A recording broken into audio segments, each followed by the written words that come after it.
শুরু হয়ে গেল ভূত এফএম। আপনাদের সবাইকে ভূত এফএমে আমন্ত্রণ জানাচ্ছি এবং আশা করছি যে যেখানে আছেন ভালো আছেন, সুস্থ আছেন। এবং আজকের ভূত এফএম শুরু করতে চাই একটা আমরা ইমেল দিয়ে, যে ইমেলটি আপনাদেরই পাঠানো ইমেল, এবং সেটা আমি যিনি পাঠিয়েছেন তার মতো করেই পড়ে শোনাতে চাই। চলুন শুনে আসি আমাদের আজকের প্রথম ঘটনা। আসসালামু আলাইকুম প্রিয় রাসেল ভাই, আশা করি ভালোই আছেন আর আপনি সর্বদা আল্লাহর রহমতে ভালোর দলেই থাকেন। আমি জোবায়েদ হোসাইন ইতালির মিলান সিটি থেকে লিখছি। আমি এখানে একটি মিনি মার্কেট চালাই। কর্মসুবাদে আমার মিনি মার্কেটটি যে অ্যাপার্টমেন্টে রয়েছে তার ওপরে লোকদের সাথে স্বাভাবিকভাবেই বেশ ভালো রিলেশন। আমি সরাসরি ঘটনায় চলে যাচ্ছি। আমাদের মিনি মার্কেটের ওপর তলায় আমার এক ক্লায়েন্ট রয়েছে, যিনি একটা অন্য দেশের নাগরিক, ইকুয়েডরের নাগরিক, এবং তার নাম জুলিও। এমনিতে ও রাতে জব করত জানতাম, তবে কোথায় কি জব করত অত বিস্তারিত জানতাম না। ওর ডিউটি ছিল খুবই দীর্ঘ, প্রতিদিন সন্ধ্যা 7টা থেকে কিংবা 8টায় যেত আর ফিরত পরের দিন দুপুর 12টায় কিংবা 1টায়। ও কাজে যাবার সময় আমার মিনি মার্কেট থেকে কোমল পানীয়, জুস কিংবা অন্য সফট ড্রিঙ্কস কিনে নিয়ে যেত। গত সপ্তাহে একদিন কাজ থেকে ফিরে জুস কিনে বাসায় ফেরার সময় ওর সাথে থাকা ব্যাগটি আমার ক্যাশের সামনে ভুল করে রেখে যায়। পরবর্তীতে আমি ব্যাগটি পেয়ে একপাশে রেখে দিই। আমি ভেবেছি হয়তো অন্য কেউ রেখে গেছে, পরে হয়তো নিতে আসবে। তবে ব্যাগটি পাশে রাখার সময় আমি ব্যাগটি একবার খুলে দেখি এর মধ্যে কি আছে, কোনো আইডেন্টিফিকেশন বা আইডেন্টিফাই করার মতো কোনো কিছু আছে কিনা, বা অবৈধ কিছু কেউ রেখে গেল কিনা। এসব ভেবে খুলে দেখি জামা কাপড় আর একটা তসবির মতো, ঠিক তসবি না, হিন্দুদের পৈতার মতো ক্রস চিহ্নের লোহার একটা বস্তু। আমি ভাবলাম হয়তো হবে কোনো খ্রিস্টান ধর্মের অনুসারী, হয়তো সে এগুলো দিয়ে তার ধর্মের চর্চা করে। ঠিক 2 দিন পর ওই ইকুয়েডরের লোকটি সকালে আমার দোকানে আসে কিছু কেনার জন্য। তখন আমার ক্যাশের পেছনে ব্যাগটি দেখতে পেয়ে বলে যে ব্যাগটি আমি এখান থেকে এখানে ফেলে গেছি, অথচ বাসায় খুঁজে অস্থির, গতকাল কাজেও যেতে পারিনি এর জন্য। আমি বললাম, ব্যাগ ছাড়া কাজে যেতে সমস্যা কি? আর আমি ব্যাগটি খুলে চেক করেছি যে কার বা কি কে রেখে গেছে। আমি তো দেখলাম জামা কাপড়, ক্রস টাইপের কিছু। ও তখন ব্যাগটা হাতে নিয়ে আমার সামনে আবার খুলে 2-3টা জিনিস বের করলো। ক্রস ছাড়াও আরও মালা ধাঁচের কিছু আছে, বলে যে এগুলো ছাড়া কাজে যাওয়া যায় না। আমি শুনে কিছুটা অবাক হলাম আর দুষ্টামি করে বললাম যে তুমি কি জাদুটোনা করো নাকি? ও হেসে বলল, না, জাদুটোনা করার সামর্থ্য আমার নেই। আমি যেই হাসপাতালে জব করি ওখানে রাতের ডিউটিতে সমস্যা হয়, তাই সেফটির জন্য এইগুলো রাখি। আমি শুনে কিছুটা অবাক হলাম, আবার আগ্রহ বাড়ল শোনার।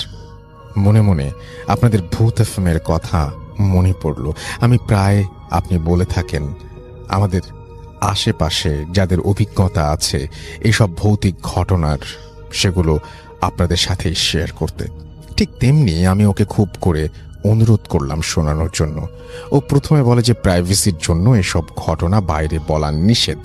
ওদের যে ডিরেক্টর তিনি এগুলো বাইরে প্রকাশ করতে বারণ করেছেন। আমিও নাছোড়বান্দা, খুব খুব করে অনুরোধ করায় ভালো সম্পর্ক থাকার কারণে আমাকে বলতে রাজি হলো। আমি মূল ঘটনায় যাচ্ছি। এটি মিলানের বেরগামো শহরের একটি হাসপাতাল। আপনি স্থানটি উল্লেখ করবেন না অনুগ্রহ করে।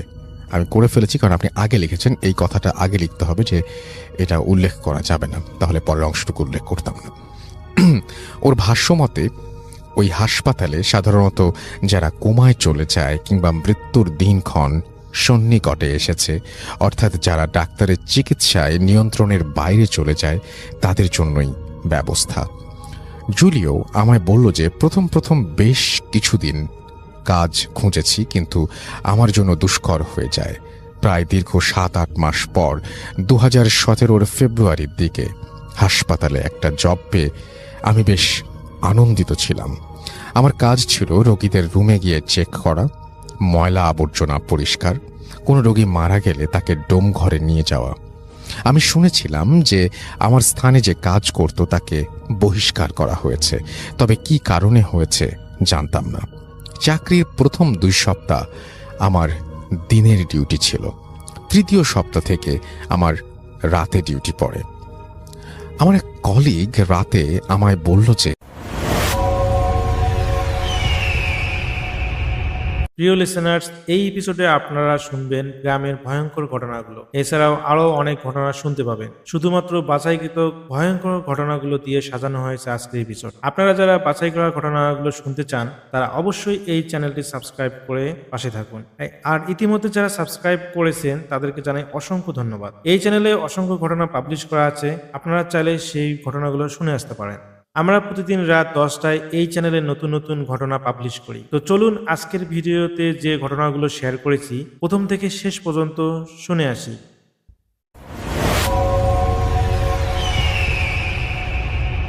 কলিগ রাতে আমায় বলল যে রাত 1টার পর একটু সতর্ক থাকতে এবং এক কলিগ আরেক কলিগের নজরের আওতায় থাকতে। আমি শুনে ভাবলাম হয়তো কাজে কেউ ফাঁকি দেয় কিনা সেটা নিয়ন্ত্রণ করার জন্য এই ব্যবস্থা।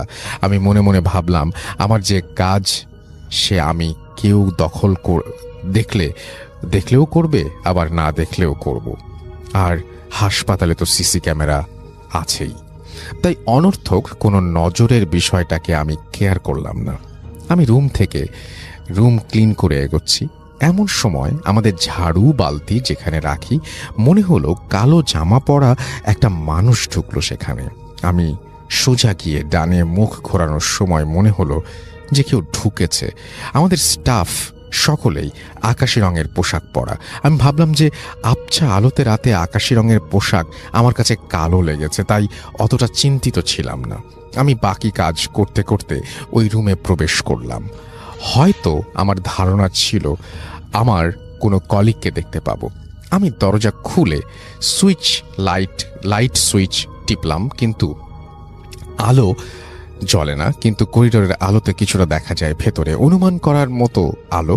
আমি বালতিগুলো ভরে রাখতে আমার কাছে ভীষণ এক ঠান্ডা অনুভব হলো। আমি ভাবলাম হয়তো যে কোনো বাতাস প্রবেশ করলো, কিন্তু ঠান্ডায় আমার নাক মুখ কাঁপুনি দিয়ে আমার শরীরের অন্যরকম অনুভূতি যেটা বোঝাতে পারবো না। আমি কিছুক্ষণ স্থির হয়ে দাঁড়িয়েছিলাম আর ভাবছিলাম যে এটা স্বাভাবিক কোনো বাতাস না। আমার তখন স্পষ্ট মনে আছে যে আমার ঠিক পেছনে দরজা, যেখান দিয়ে করিডোরের আলো আসছিল, কিন্তু ফিল হচ্ছিল যেন রুমে কোনো দরজা নেই। আমি যেদিকেই ঘুরি হাত দিলে কেবল দেয়াল স্পর্শ লাগে, আর দরজা ঠিক আমার পেছনে।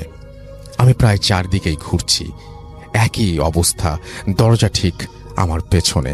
আমি টেনশন আর ভয় মিলিয়ে বসে পড়লাম ফ্লোরে। এমন সময় আমার 2 জন কলিগ একসাথেই এসে রুমের দরজা খুলে লাইট জ্বালায়, আর আমাকে তারা নাকি ফ্লোরে বসে দুলতে দেখেছিল। জুলিও আমাকে আমার দোকানে বসে কেমন করে দুলছিল সেটা অভিনয় করে দেখালো, ঠিক যেভাবে মাদ্রাসার ছাত্ররা পড়ার সময় দোলে। এরপর কলিগ আমাকে তুলে আরেকটা রুমে গিয়ে তৎক্ষণাৎ কিছু বলেনি, শুধু বলল, তোমাকে না সবসময় কারো চোখের সামনে থাকতে বলেছিলাম, একা একা কি করছো এখানে? এখন কি একটু ঠিক আছো? আমি মনে মনে বললাম যে না, যদি বলি চাকরিটায় আনফিট বলে ডিসমিস করে দেয় কিনা। বললাম হ্যাঁ ঠিক আছি, গায়ে একটু জ্বর ভাব, তাই হয়তো পড়ে গেছি। আমার ওই ঠান্ডা বাতাসটাকে মনে হয়েছিল জ্বর হবার পূর্বে মানুষের একটু ঠান্ডা আর কাঁপুনি দেয়। আমার কলিগরা কপালে হাত দিয়ে বলল, কই না তো, হয়তো ক্লান্ত, যাও আমাদের রেস্ট রুমে একটু জিরিয়ে নাও। এরপর আমাকে 2 দিনের বিশ্রাম দেয়া হয়। তখন অবধি আমাকে কেউ জানায়নি যে ওখানে সমস্যা হয়। দুদিন পর যখন আবার ওখানে যাই, আমি দিনের বেলা বাসা থেকে ঘুমিয়ে সুন্দর প্রিপারেশন নিয়ে গিয়েছি যে নতুন জব যদি সমস্যা হয়। ওই দিন ও আমায় বলল যে রাতে সতর্ক থেকো, কারো চোখে চোখে থেকো। আমি ভাবলাম মৃত্যুশায়ী অথবা একদম মুমূর্ষ রোগী থাকে, তাই হয়তো এমন কিছু বলছে। কখন কোন বেডে ইমার্জেন্সি দরকার পড়ে তাই হয়তো এই ব্যবস্থা। আমি হয়তো নিজের কাজ স্বাধীনভাবে করার চেষ্টা করতাম, যে যে দায়িত্ব তা পুরো করা রিল্যাক্স মুডে। ওই দিন তেমন কিছু ঘটল না। ঘটনা ঘটল এর ঠিক 2 দিন পর। ওই দিন সন্ধ্যায় একে একে 5 জন মানুষ মারা গিয়েছে, তাই কাজের চাপও একটু বেশি। 2 জনের আত্মীয় স্বজন এসেছে, আর বাকি 3 জনের কেউ আসেনি খবর নিতে। হয়তো কাল বা পরশু আসবে। আমি আর কলিগরা মিলে লাশগুলো ডুম ঘরে নিয়ে গেছি। রাত তখন 2:30 মতো। আমার ভীষণ বাথরুম চেপেছে। আমি যথারীতি বাথরুমে গিয়ে বাথরুম করছি। হসপিটালের বাথরুমের কমোডের সাথেই বা দিকে একটা জানালা, কাঠের মধ্যে কাচ বসানো জানালা। আমার কাছে একটু অস্বস্তিকর লাগছে, হয়তো ওই বাইরের দিকে চোখ পড়াতে।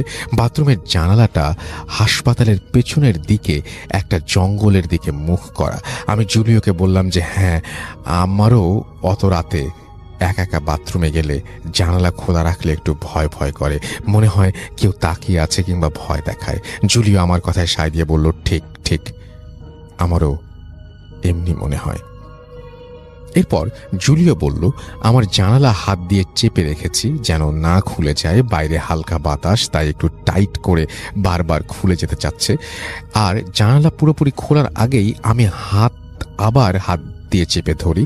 বাতাসের তীব্র গতি, আমার কাছে মনে হয় জানালার ফাঁকা দিয়ে শুধু বাতাস নয়, গ্যাস বের হলে যেমন শব্দ, ঠিক অমন শব্দে বারবার জানালা প্রেসারে ভেতরের দিকে খুলে যাচ্ছে। আমি নিজেকে একটু রিল্যাক্স ভাবে থাকার জন্য হালকা উঁচু হয়ে ছিটকানিটা লাগিয়ে দিই। এমন সময় বাইরে কারো প্রেজেন্স আমি ফিল করি। জানালার কাচ ছিল কিছুটা ঘোলাটে, ট্রান্সপারেন্ট টাইপের। কারো মুখ এবং নাক কাচের সাথে লাগিয়ে রেখে থাপ্পড় দিচ্ছে জানালার কাছে, আর ভয়ঙ্কর স্বরে একটা চিৎকার। আমার কাছে মনে হলো যেন জানালার ছিটকিনি লাগানোতে ওই জিনিসটা খুব খুশি হয়নি, আমাকে ভয় দেখাতে পারছে না। আমি ওই জানালার জিনিসটার চিৎকার শুনে প্রচণ্ড ভয়ে আমার কলিগদের ডাকার জন্য বা বাঁচাও বলে চিৎকার দেওয়ার জন্য চেষ্টা করছি, কিন্তু আমার কাছে মনে হচ্ছে যেন আমি বোবা। শুধু আর্তনাদজনিত শব্দ বের হয় গলা দিয়ে, কিন্তু বোঝার মতো কোনো শব্দ বের হচ্ছে না। আমি ওই জিনিসটা কাচের সাথে মুখ চাপ দিয়ে রেখেছেই এবং সরানোর জন্য আমি যেই না থাপ্পড় দিচ্ছে আর গোঙানির মতো চিৎকার করছে। আমি প্রচণ্ড ঘেমে আধা টয়লেটরত অবস্থায় ওখান থেকে লাফ দিয়ে দূরে সরে যাই। আমি জানালার দিকে তাকিয়ে যখন দেখতে পেলাম ওটা বাম দিকে আস্তে আস্তে চিৎকার করতে করতে সরে পড়লো। আমার বাথরুমের দরজায় আমার কলিগরা আমায় ডাকছে আর বলছে যে আমি কি ভেতরে, আমি কি ঠিক আছি। আমি নিজেকে পরিষ্কার করে চোখ মুখে পানি দিয়ে বের হলাম, আর বাইরে এসে তাদের কথা শুনছি যে 5-6 মিনিট ধরে আমি ভেতরে অদ্ভুত শব্দ করছি। তারা আমাকে ডাকছে, কিন্তু আমি কোনো উত্তর না দিয়ে কেবলই শব্দ করে যাচ্ছি। এরপর আমাকে সবাই অফিসিয়াল ডেস্কে নিয়ে গিয়ে কিছু খেতে দেয়, আর ডিরেক্টর এসে ক্রস চিহ্নের ওই জিনিসটার কথা বলে যেটা আমার ব্যাগে আমি দেখেছিলাম। জুলিও আরও বলল যে ওদের হসপিটালের স্টাফরা রাতে অন ডিউটির সময় জামার সাথে বেল্ট টাইপের যেটা আছে সেটির সাথে গেঁথে রাখত। আমাদের রুল দেয়া আছে যে কোনো নার্স কিংবা ডাক্তার যদি কোনো কমান্ড দেয়, বিশেষ করে রাতের বেলায়, তাদের সাথে ক্রস থাকতে হবে কিংবা তসবির মতো থাকতে হবে, আবার হলি ওয়াটার থাকতে হবে, ওদের প্রচলিত পবিত্র পানি যেটি, এবং সেটি ছিটানো রোজকার দৃশ্য। এখন থেকে ওখানে জোড়ায় জোড়ায় কাজ করতে হয়, এমনকি বাথরুমে গেলে দরজা হালকা খুলে রেখে তার গেইটে তার কলিগদের দাঁড়িয়ে থাকবে। এভাবেই চলছে। বেশ কয়েকবার এই নিয়ে লেখালেখি হয়েছে। আমাদের পুরাতন হাসপাতালটি বন্ধ ঘোষণা করে নতুন একটি খুলেছে, কিন্তু এখানেও সেই একই সমস্যা। 3 সপ্তাহ আগের ঘটনা। আমাদের এক স্টাফ হঠাৎ রাতে এক কোমায় থাকা রোগীকে বিছানা থেকে টেনে হিঁচড়ে নামিয়ে তিনি বিছানায় গিয়ে ঠিক কোমার রোগীটির মতো আচরণ করতে লাগলো। টিভির ফুটেজে দেখে পরে তৎক্ষণাৎ তাকে উদ্ধার করা হয়। এই অবস্থার মধ্যে দিয়ে যাচ্ছে। জুলিও আরও বলল আরও ঘটনা আছে, সময় করে আর এক সময় বলবে। এই ছিল ঘটনা, হয়তো সাজিয়ে লিখতে পাননি। যাই হোক, ঘটনাটি আপনি লিখেছেন সেজন্য আপনাকে অসংখ্য অসংখ্য অসংখ্য ধন্যবাদ।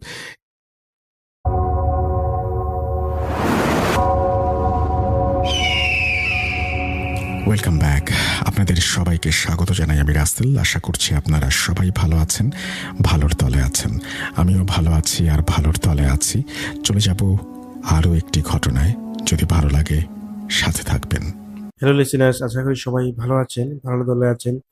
আমি যে আজকে ঘটনাটা শেয়ার করব, সেই ঘটনাটা আমাকে একজন শেয়ার করেছেন। তিনি আমাকে তার নাম ঠিকানা বলতে মানা করেছেন। তো তিনি যেভাবে আমাকে ঘটনাটা বলেছেন, আমি চেষ্টা করব আপনাদের মাঝে সেইভাবে ঘটনাটি বলার জন্য।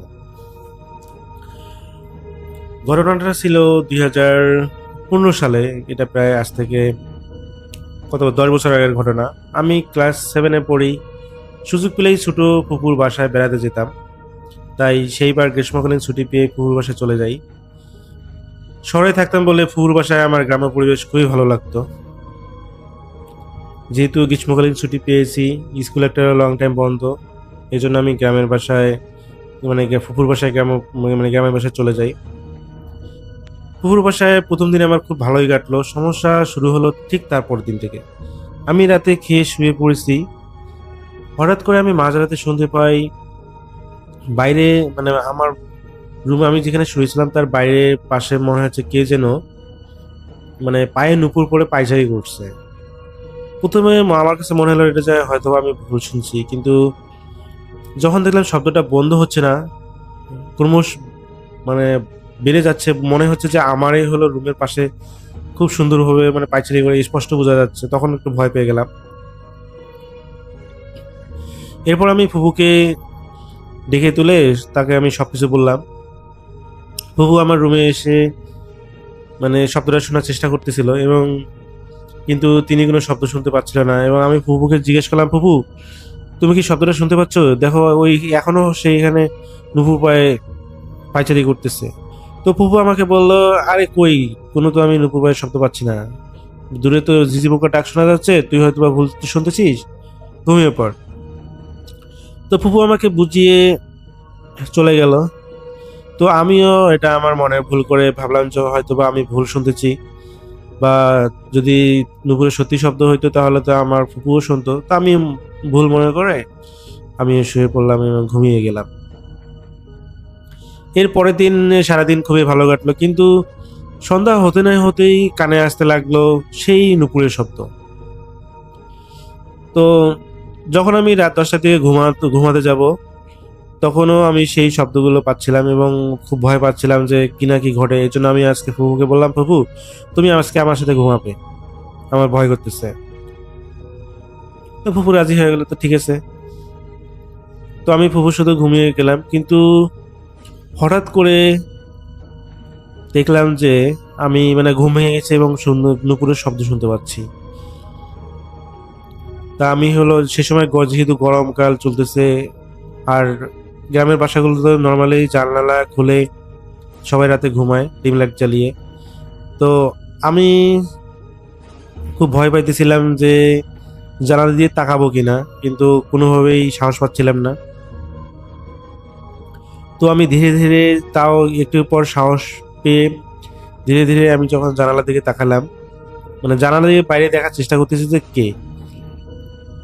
যদিও আমি সাহস পাইতেছিলাম না, তখন আমি শুনলাম যে নুপুরের সাথে সাথে কেউ যেন উঠানটা ঝাড়ু দিচ্ছে, এরকম একটা শব্দ। তো আমি ভাবলাম যে সাহস করে দিয়ে একবার দেখা যাক যে আসলে কে সে। তখন আমি হলো জানালার দিকে তাকিয়ে যা দেখলাম যে একটা মহিলা, সে কুঁজো হয়ে ঝাড়ু দিচ্ছিল এবং তার ফেসটা দেখা যাচ্ছিল না। আমি দেখতেছিলাম যে তার পায়ে নুপুর ছিল এবং সে উঠান ঝাড়ু দিচ্ছিল, কিন্তু রাত এতগুলো বাজে এই সময় তাকে দেখা যাচ্ছে স্পষ্টভাবে, মনে হয় যে সন্ধ্যার বা সকালের যে আলোর মধ্যে যে একটা মানুষকে দেখা যায় না স্পষ্টভাবে, এরকম। আমি খুবই অবাক হয়েছি যে এটা কেমনে সম্ভব, চাঁদনি রাতও তো ওইরকম না। তো হঠাৎ করে না সেই মহিলাটি আমার দিকে তাকালো। আমি দেখলাম সেই মহিলার মুখটা মানে খুবই সম্পূর্ণরূপে ঝলসানো একটা মুখ। তাকে দেখার সঙ্গে সঙ্গে আমার শরীর দিয়ে মনে হয় যে একটা ঠান্ডা স্রোত বয়ে গেল। এই গ্রীষ্মকালে যেখানে মানুষ ঘেমে যায়, সেখানে আমার মানে এত পরিমাণে একটা ঠান্ডা আমার শরীরে দিয়ে বয়ে গেল, বা একটা হাওয়া আমার শরীরে লাগলো। আমি মানে কাঁপতেছি, বিষয়টা এরকম। এবং সেই মহিলার যখন মুখটা আমি ঝলসনা দেখলাম, খুবই ভয় পেলাম। ভয় পাওয়ার এক পর্যায়ে সে যখন আমাকে দেখে হাসি দিল, আমি আর নিজেকে ধরে রাখতে পারলাম না, আমি অজ্ঞান হয়ে পড়ে যাই। এরপর আমার আর কিছুই মনে নেই। তো এর হলো 2 দিন পর আমার জ্ঞান ফেরে আমি দেখি যে আমার চতুর্পাশে আমার হলো ফুপু ফুপা এবং তার বাচ্চা কাচ্চা। তো আমাকে জিজ্ঞেস করলো যে কি হয়েছে, তুই অজ্ঞান হয়েছিস কেন? আর তোকে 2 দিন ধরে অজ্ঞান অবস্থায় কোনোভাবে জাগানো যাচ্ছে না। ইতিমধ্যে অবশ্য আমার ফুপু এক হুজুরকে নিয়ে আসছিল, যেহেতু আমি তাকে বলছিলাম যে আমি এরকম নুপুর পায়েস মানে একটা শুনছিলাম। তো হুজুর এসে আসলে পানি পড়ায় এবং তাবিজ দিয়ে যায়, এবং তাবিজ পড়ানোর পরবর্তীতে আমি আসলে জ্ঞান ফিরে পাই। তো এরপর আমি আমার ফুপুকে ঘটনাগুলো বলি, এবং সেদিনও সেই হুজুরকে নিয়ে আসা হয়, এবং হুজুর পুনরায় আমাকে ঝাড়ফুঁক করেন এবং বলে এই তাবিজ দেন, তাবিজ দিয়ে বলেন যে এই তাবিজটা না খুলতে। আর এই ফুপুদের বাসায় ওই বাচ্চারে নাকি একটা খারাপ জিন ছিল, সেই খারাপ জিনটা আমাকে দেখে পছন্দ করেছে, যার কারণে সে আমাকে নিয়ে যেতে চায়। এই জন্য সে আমাকে আর কি আমার উপর ভর করেছে বা আমাকে দেখা দিয়েছে। তো এরপরে আমি হলো শহরে চলে যাই, এবং শহরে যাওয়ার পর অনেকদিন পর ভুলে যাই। মানে অনেকদিন হয়ে যাওয়ার পর আমি এই বিষয় গ্রামের বিষয়গুলো ভুলে যাই। এরপর একদিন আমি তাবিজটা খুলে ফেলে দেই। যেহেতু আমি শহরে বড় হয়েছি, এগুলো ভূত পেত তেমন বিশ্বাস করতাম না। খুলে দেওয়ার ঠিক কয়েকদিন পরে সমস্যা শুরু হয়। সমস্যা ওইভাবে মানে প্রকট সমস্যা না, কিন্তু আমি আসলে ওই যে গ্রামের যে নুপুর পায়ে মানে পায়চারি করা, তারপর ঝাড়ু দেওয়া, এই যে শব্দগুলো, আমি না এগুলো শহরে আমি যখন থাকতাম তখন এই শব্দগুলো শুনতে পারতাম, কিন্তু আসলে সে আমার কখনো সামনে আসেনি। তো এইভাবে অনেকদিন চলছিল, পরে এক সময় গিয়ে ঠিক হয়ে যায়, পরে আর সমস্যাগুলো তৈরি হয়নি। তো এই ছিল আমার ঘটনা। আমি জানি না আমি ঘটনাটি কতটুকু গুছিয়ে বলতে পেরেছি। তো যিনি আমাকে শেয়ার করেছেন, আমি তার মতো করে আপনাদেরকে বলার চেষ্টা করেছি। যদি ভালো লাগে থাকে অবশ্যই চ্যানেলটি সাবস্ক্রাইব করে সাথে থাকবেন। ধন্যবাদ সবাইকে।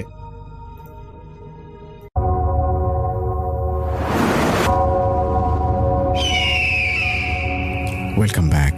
আপনাদের সবাইকে স্বাগত জানাই আমি রাসেল। আশা করছি আপনারা সবাই ভালো আছেন, ভালোর তলে আছেন। আমিও ভালো আছি আর ভালোর তলে আছি। চলে যাব আরও একটি ঘটনায়। যদি ভালো লাগে সাথে থাকবেন। প্রথম যে ঘটনাটি আপনাদের সামনে উপস্থাপন করতে যাচ্ছি, মূলত এই ঘটনাটি ঘটেছিল ওনার খালামণির সাথে। আর এই ঘটনাটির প্রত্যক্ষদর্শী এই নওশিনাপুর নানা নানি, নওশিনাপুর আম্মু, অনেকেই। ঘটনাটির সাল 1979 বা 80 এরকম হবে আর কি, এতটুকু জানিয়েছেন নওশিনাপুর।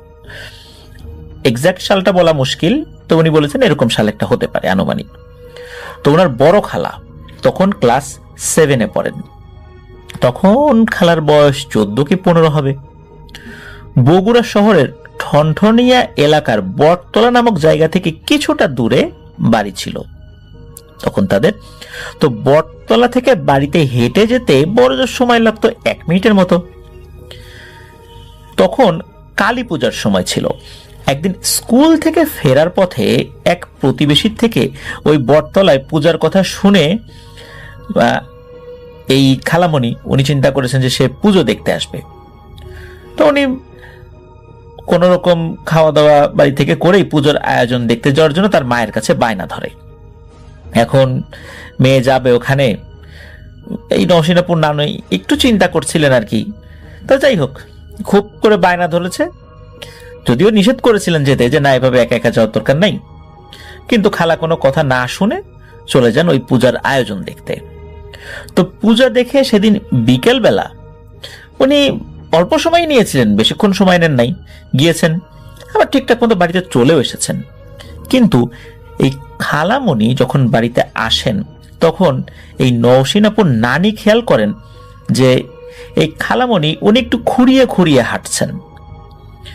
তখন নানি জিজ্ঞেস করেন যে কি ব্যাপার, তুই খোঁড়াচ্ছিস কেন? এই খালামণির নাম ছিল হচ্ছে গিনি। তো ওইভাবে বলেন যে কিরে গিনি, তুই এভাবে খুঁড়িয়ে হাঁটছিস কেন? তো এই গিনি খালামণি উত্তরে নানিকে বলেছিলেন, তেমন কিছু না মা, ওই পূজার মেলাতে গিয়ে কি যেন একটার সাথে ধাক্কা খাইলাম, কিসের সাথে যে ধাক্কা খাইলাম নিজেও বুঝতে পারলাম না, ভালো করে দেখলাম না। এরপরে আমার পায়ের এই বৃদ্ধাঙ্গুলিতে দেখলাম আঘাত লেগেছে, ভালো করে হাঁটতে পারছি না, পায়ে খুব ব্যথা, এই জন্য খোঁড়াচ্ছি। তো নানি বলবেন আচ্ছা ঠিক আছে, এইভাবে হাঁটাহাঁটি করিস না, একটু দেখে শুনে হাঁটাহাঁটি করবি। জাস্ট এতটুকুই, মানে এটা খুব যে একটা গুরুতর কোনো বিষয় এইভাবে কেউ চিন্তাও করেন নাই। পরের দিন পায়ের ব্যথায় এই গিনি খালামণির জ্বর চলে আসে। কয়েকদিনের মধ্যে অবশ্য সেই জ্বর ভালোও হয়ে যায়। ঘটনাটির শুরুটা কিন্তু আমরা এতক্ষণ বললাম, এবার আসেন ঘটনাটির কেন্দ্রে চলে যাই। এই পায়ের ব্যথায় জ্বরের কারণে 1-2 দিন স্কুল কামাই হলেও পা ব্যথা কমে গেলে আবার উনি স্কুলে যাওয়া শুরু করেন। তখনও কিন্তু পায়ের অবস্থা গুরুতর ছিল না। তো যেদিন উনি স্কুলে গিয়েছেন, তার একজন বান্ধবী দুষ্টমি করে তাকে হালকা ধাক্কা দিয়েছে। তো পায়ে আগের থেকেই তো একটু ব্যথা ছিল, যার ফলশ্রুতিতে ওই ধাক্কা খেয়ে উনি পড়ে যান, এবং পড়ে যাওয়ার পর আবার ওই ক্ষতযুক্ত বৃদ্ধাঙ্গুলিতেই উনি আবার ব্যথা পেয়েছেন। এখন কিন্তু বাড়ির কোনো ওষুধে আর কাজ হচ্ছে না, ডাক্তারের শরণাপন্ন হতে হলো। ডাক্তার কিছু ওষুধ দিলেও পায়ের আঙ্গুলের অবস্থা ক্রমশই খারাপ হতে লাগলো। একাধারে অনেক ডাক্তার দেখানো হলো, কিন্তু কোনো কিছুতেই কোনো কাজ হচ্ছিল না। এই অবস্থা চলতে চলতে কিছুদিন পর হঠাৎ একদিন গিনি খালামণি স্বপ্ন দেখলেন। স্বপ্নটা ছিল এমন, বিশাল দেহী একজন মহিলা, দেখতে খুবই বিদঘুটে রকমের, কালো, কপালে একটা লাল টিপ, পরনে ছিল কালো শাড়ি, এই শাড়ির আবার ছিল লাল পাড়, চুলগুলো ছেড়ে দিয়ে ওই যে বটতলা যেখানে পূজা হয়েছিল ওই বটতলার ওই বট গাছের উপরে একটা ডালে বসে আছে। আর সেই অবয়বটি রাগান্বিত স্বরে চিৎকার করতে করতে এই গিনি খালামণিকে বলছেন, কিরে পাপি, চিনতে পারছিস আমাকে? আমি সেই যার চুলের সঙ্গে ধাক্কা লেগেই আজ তোর এই অবস্থা। আমার চুলে পা দিয়ে কাজটা তুই ভালো করিস নাই, তোকে শাস্তি পোহাতে হবে, আমি তোকে ছাড়বো না। আরে শাস্তি কি জানিস? এর শাস্তি হলো মৃত্যু। তোকে আমি নিয়েই যাব, তোকে আমি বলি দেব। এই বলে ওই মূর্তিটি হা হা করে অট্ট হাসিতে ফেটে পড়ল। খালামণি তো ঘুমের ঘরে জিনিসটা দেখে চোখ খুলে উনি দেখেন যে উনি তার বিছানাতেই আছেন, তার সারা শরীর ঘেমে একদম শেষ, মনে হচ্ছে ঘেমে গোসল হয়ে গেছে একদম। তো এই স্বপ্নটা উনি দুঃস্বপ্ন ভেবেই উড়িয়ে দিলেন। পরের দিন সকালে ওই স্বপ্ন সম্পর্কে এই গিনি খালামণি নানিকে জানান ব্যাপারটা। স্বপ্নটা দেখার পর থেকেই মূলত এই পরিবারে এক কালো অধ্যায়ের সূচনা হয়। কেন জানি ধীরে ধীরে খালামণি বদলে যেতে লাগলেন। উনি কোনো কিছু খেতে পারতেন না, খেতে গেলেই খাবারের উপরে নাকি এক ভয়ানক মহিলার মুখাবয়ব দেখতে পেতেন, আর শুনতে পেতেন একটা শব্দ, মৃত্যু মৃত্যু মৃত্যু, এরকম শব্দ শুনতে পেতেন। একটাই শব্দ বারবার উনি শুনতে পেতেন, আর উনি সেই মহিলার মুখটাই দেখতে পেতেন যাকে স্বপ্নে দেখেছিলেন, বটতলার সেই বট গাছের উপরে বসেছিল। আর ওই খাবার খেতে বসলে শুধু যে ওই মৃত্যু মৃত্যু শব্দটাই শুনতেন বিষয়টা এমন নয়, সেই শব্দের পরে এক অট্ট হাসিও শুনতে পেতেন, যেটা অন্য কেউ শুনতে পেত না।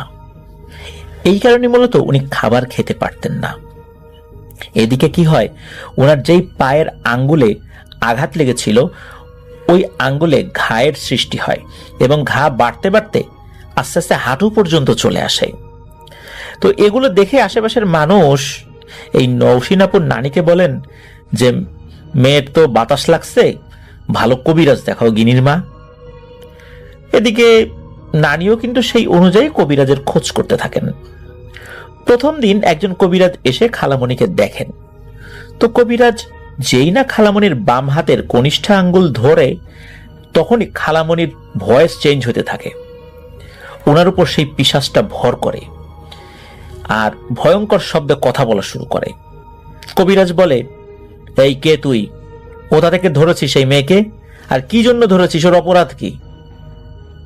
খালামণির গলায় সেই পিশাচ বলে ওঠে, আমি বটতলার ওই বট গাছে থাকি।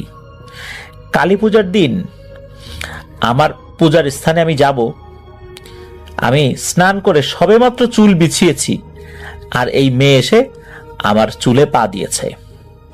তাই আমি রাগে আমার চুল দিয়েই ওকে ধাক্কা দেই আর ও পড়ে যায়।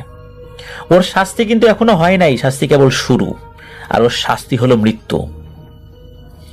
এই কথা বলার পর খালামণির ভিতরে থাকা ওই পিশাচ রাগে গজগজ করতে থাকে, এক ধরনের ভয়ঙ্কর শব্দ করতে থাকে। খালামণিকে দেখা শেষে ওই কবিরাজ বাড়ির সকলকে বলেন, আপনাদের মেয়েকে খুবই ভয়ঙ্কর এক পিশাচিনী ধরেছে। এই পিশাচিনী কালী সাধক, ও ভয়ঙ্কর ব্ল্যাক ম্যাজিক জানে। আমি আপাতত কিছু পানি পড়া দিচ্ছি আর তার সঙ্গে কিছু পড়া তেল দিচ্ছি, যেটা ওর সমস্ত শরীরে বিশেষ করে পায়ের অংশে লাগাবেন, আর পানি পড়া দিয়ে 7 দিন গোসল করাবেন। আমি আপাতত বাড়ি বন্ধ করে যাচ্ছি, 7 দিন পর আমি আবার আসব। তো 7 দিন কিন্তু গিনি খালামণি ভালোই ছিলেন। 7 দিন পর আবার আগের মতো উনি অসুস্থ হয়ে যান, বাড়ির কাউকে সহ্য করতে পারেন না। এদিকে এই নৌসিনাপুর আম্মুকে উদ্ভট সমস্ত নামে ডাকা শুরু করে, মানে এই শব্দগুলোর সাথে ওনারা পরিচিত না, অদ্ভুত রকমের শব্দ। এদিকে 7 দিন যায়, 15 দিন যায়, ওই যে কবিরাজের আসার কথা 7 দিন পরে, ওই কবিরাজ আর আসে না। কবিরাজকে একটা সময় খবর দেয়া হয়। খবর দেওয়ার পর ওই কবিরাজ জানায় যে এই গিনি নামের মেয়েটাকে উনি আর চিকিৎসা করতে পারবেন না। কেন পারবেন না সেটা জানতে চাইলে উনি কিছু বলেন না। এভাবেই অতিবাহিত হয়ে যাচ্ছিল তাদের দুর্বিষহ জীবন। দিনের পর দিন অনেক কবিরাজ আসে, কেউ পানি পড়া, কেউ তেল পড়া, আবার কেউ তাবিজ দিয়ে যেত। কত শতবার যে ওই বাড়িটা বন্ধ করা হয়েছে, কিন্তু খালামণি পরিপূর্ণভাবে আর ভালো থাকতো না। কয়েকদিন ভালো থাকতো, এরপর আবার সেই আগের মতোই অবস্থা। খালামণির স্কুলে যাওয়া বন্ধ হয়ে যায়। একদিন নাটোর থেকে এক কবিরাজ আসে, উনি আয়না পরানো জানতেন। এই কবিরাজ খালামণিকে আয়নার দিকে তাকাতে বললেন আর বললেন যে, গিনি, এই আয়নায় তুমি কি কিছু দেখতে পাচ্ছ?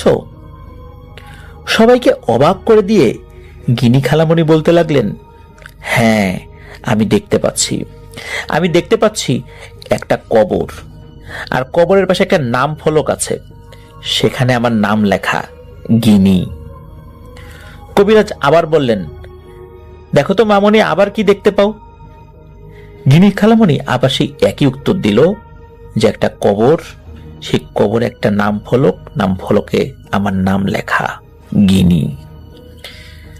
তৃতীয়বার কবিরাজ আবার বললেন যে, দেখো তো মামনি, আবার কি দেখতে পাও? তখন খালামণি বলল, না, এখন তো আর কিছুই দেখতে পাচ্ছি না। কবিরাজের মুখ একদম ফ্যাকাশে হয়ে গেল, খুব চিন্তিত হয়ে পড়লেন। কবিরাজ শুধু এতটুকুই বললেন, আসলে অনেক দেরি হয়ে গেছে, আল্লাহকে ডাকেন, আমার হাতে এখন আর চিকিৎসা করার মতো কোনো বিদ্যা বুদ্ধি নাই, আমার জারি জুরি সব শেষ, এখন আল্লাহ পারেন এই মেয়েটাকে সুস্থ করতে। পরিবারের সকলের তো মন খারাপ হয়ে গেল কবিরাজের এমন কথা শুনে। এরই মধ্যে দিনের বেলা একটা ভয়ানক ঘটনা ঘটে। পরিবারের সবাই বসে আছে বাড়ির বারান্দায়। হঠাৎ করে ধপাস করে একটা শব্দ হয়। এই শব্দের পরে দেখা যায় যে উঠোনের মাঝখানে কোথা থেকে মোটা কালো একটা সাপ যেন ধপাস করে পড়েছে। আর এটা পড়ার পরই ওই সাপটা আবার অদৃশ্য হয়ে যায়। সবাই চিন্তা করছে এই সাপটা মনে হয় আশেপাশে কোথাও চলে গেছে, ক্ষতি করতে পারে। এই চিন্তা করে দ্রুত সাপটাকে খোঁজার চেষ্টা করলেও এই সাপটাকে আর কখনোই পাওয়া যায়নি। সাপটা কোথা থেকে আসলো, হঠাৎ করে উপর থেকে ঠাস করে পড়লো, আবার কোথায় বা হারিয়ে গেল, এটা কিন্তু আর বোঝা যায়নি। তো এরকম করে ছোটখাটো কিন্তু অনেক ঘটনাই ঘটে, যেগুলো বলতে গেলে দীর্ঘ সময় লাগবে। এই কারণে ওই সমস্ত ছোটখাটো ঘটনাগুলো নওশীন আপু পাঠান নাই বা বলেন নাই। তো একদিন নানি একটা স্বপ্ন দেখেন। তো স্বপ্নে দেখেন যে এই নওশীন আপুর নানির মুরগিগুলো বাইরে উনি ছেড়ে দিয়েছেন। প্রত্যেক একটা চিল এসে ছো দিয়ে একটা মুরগির বাচ্চাকে নিয়ে গেল। শুধু তাই না, একটা বাচ্চা নিয়ে যাওয়ার পর আবার আর একটা বাচ্চা নিয়ে যাওয়ার জন্য সে দূরে ওত পেতে বসে আছে। নানি পরহেজগার মানুষ ছিলেন, উনি এই স্বপ্নটার অর্থ অনেকটাই বুঝতে পেরেছিলেন। বগুড়াতে যখন চিকিৎসা হলো না, তখন গিনি খালামণিকে নিয়ে নানা ভাই ঢাকাতে যান। যেহেতু খালামণির পায়ের সমস্যা ছিল, তাই উনি হাঁটাচলা করতে পারতেন না। তাই খালামণিকে ডাক্তার দেখিয়ে সিঁড়ি দিয়ে নামার সময় কোলে করে নামতে হতো, তাকে কোলে করে নামাতে হতো আর কি। তো যেই না সিঁড়ি দিয়ে নামতে গিয়েছেন নানা ভাই, তখন এই নানা ভাই পেছন থেকে একটা ধাক্কা অনুভব করেন এবং এরপরই উনি পড়ে যান। এটাই যে খুব বড় ক্ষতি হয়েছে বিষয়টা এরকম না, কিন্তু এই ঘটনারই সামান্য অল্প সময় পরেই আর একটা ভয়ানক ঘটনা ঘটে। সেটা হচ্ছে যখনই ওনারা রাস্তায় বের হয়েছেন, হঠাৎ করে বেশ বড় একটা গাড়ির সামনে ওনারা পড়ে যান। কিন্তু গাড়িটা হার্ড ব্রেক করেছিল, আর কয়েক ইঞ্চি যদি আগাতো গাড়িটা ব্রেক করার পরেও, তাহলে ভয়ঙ্কর একটা ধাক্কা লাগতো, আর ওখানে একদম স্পট ডেথ হওয়ার সম্ভাবনা খুব বেশি ছিল। ওই যাত্রায়ও আল্লাহ তাদেরকে বাঁচিয়ে নেন। অন্যদিকে এইবার ঢাকার ওই যে ডাক্তারকে দেখাতে এসেছিলেন, ডাক্তার পরবর্তীতে জানিয়ে দেন যে এই মেয়ের চিকিৎসা উনি করতে পারবেন না। কেন করতে পারবেন না? এটা কেমন কথা? অনেক অনুরোধ করার পরেও ডাক্তার এই মেয়েটার কোনো চিকিৎসা করবে না বলে জানিয়ে দেন। ডাক্তার বলেন যে যেই দিন ওই মেয়েটাকে উনি দেখেছেন, ওই রাত্রেই একটা ভয়ানক স্বপ্নেও উনি দেখেন। স্বপ্নের মধ্যে উনি দেখেন খুবই রাগান্বিত একজন ভয়ানক মহিলা, কালো কুচকুচে চেহারা। এই মহিলাটি ডাক্তারকে বলছে যে বগুড়া থেকে যেই মেয়েটা এসেছিল, এই মেয়ের যদি তুই চিকিৎসা করিস, তুই তো শেষ হবি, তোর বংশকে আমি নির্বংশ করে দেব। প্রথমে তোকে মারবো, তারপর তোর ছেলেকে মারবো, তারপর আর যারা আছে তাদেরকে মারবো। সুতরাং এর চিকিৎসা করবি না। ডাক্তার এই ধরনের স্বপ্ন দেখার পর উনি এই কারণেই এই গিনি খালামণির চিকিৎসা করতে অপারগতা প্রকাশ করেন। একজন ডাক্তার এই ধরনের স্বপ্ন দেখে উনি অপারগতা প্রকাশ করবেন, বিষয়টা খুবই অন্যরকম হলেও এটাই সত্য। এইভাবে কেটে যাচ্ছিল দিন। দীর্ঘ 11টি মাস কেটে যায়। খালামণি আস্তে আস্তে অসুস্থ হতে থাকেন। ধীরে ধীরে উনি একদম বিছানা থেকেই আর উঠতে পারেন না, একদম শয্যাশায়ী হয়ে যান। প্রায় 1 বছরের কাছাকাছি হয়ে যাচ্ছে। কালী পূজার মানে পরবর্তী কালী পূজার 6 থেকে 7 দিন আগে গিনি খালামণির অবস্থা আরো খারাপ হয়ে যায়। গিনি খালামণি ঘরের আশেপাশে ভয়ঙ্কর ভয়ঙ্কর কালো রঙের সাপ দেখতে পেতেন, যে সাপটা অন্য কেউ দেখতে পেত না। সাপ দেখার পর উনি চিৎকার করতেন, সাপ সাপ সাপ। আশেপাশের লোকজন চলে আসতো, কিন্তু অন্য কেউ সাপ দেখতে পেত না। আর এদিকে উনি তো খেতেও পারতেন না। খেতে না পেরে আস্তে আস্তে তার শরীর শুকিয়ে একদম জীবন্ত কঙ্কালের মতো হয়ে যায়। এর মাঝে চলে আসছে কুরবানির ঈদ। কুরবানি ঈদের আর মাত্র 2 দিন বাকি। তো খালামণির জন্য এই নওশীন আপুর নানা লুকিয়ে লুকিয়ে কাঁদতে কাঁদতে ওনার চোখের কোনায় ঘা হয়ে গিয়েছিল। মানে এতটা কান্নাকাটি উনি করেছিলেন। নানার কান্না করা দেখে এই গিনি খালামণি বলতে লাগলেন, আব্বা আর মাত্র 2 দিন, 2 দিন পর সব ঠিক হয়ে যাবে, কান্না করেন না। ঈদের 2 দিন আগেই ছিল কালী পূজা। যেদিন কালী পূজার বলিদান হয়, ঠিক ওই দিন খালামণি নানা ভাইকে বলতে লাগলেন যে আব্বা রান্নাঘর থেকে বটি নিয়ে আসেন তো। তো নানা ভাই উত্তরে বললেন, কেন মা, বটি দিয়ে কি করবা? তখন গিনি খালামণি বললেন, বটি নিয়ে এসে আমাকে আপনি বলি দেন, আমার খুব কষ্ট হচ্ছে, আর বাঁচতে ইচ্ছে করছে না। তার কথা শোনার পর বাড়ির সকলে বুঝতে পারেন ভয়ানক কিছু একটা হতে যাচ্ছে। তখন সবাই মিলে কোরআন তেলাওয়াত করা শুরু করেন, কিন্তু লাভ হয় না। শেষ পর্যন্ত সেই ভয়ঙ্কর পিশাচিনীটাই সফল হয়, খালামণির মৃত্যু হয়। মারা যাওয়ার আগে খালামণি প্রচন্ড কষ্ট পেয়েছিলেন। মারা যাওয়ার আগে একটা কথা বলেছিলেন নানা ভাইকে, সেটা হচ্ছে, আব্বা, কাজলকে যেন কখনো পানিতে নামতে না দেয়া হয়। এই কথাটা কেন বলেছিলেন সেটা আর জানা যায়নি। এই কাজল হচ্ছে এই নওশিন আপুর আম্মু। এটি ছিল ঘটনা।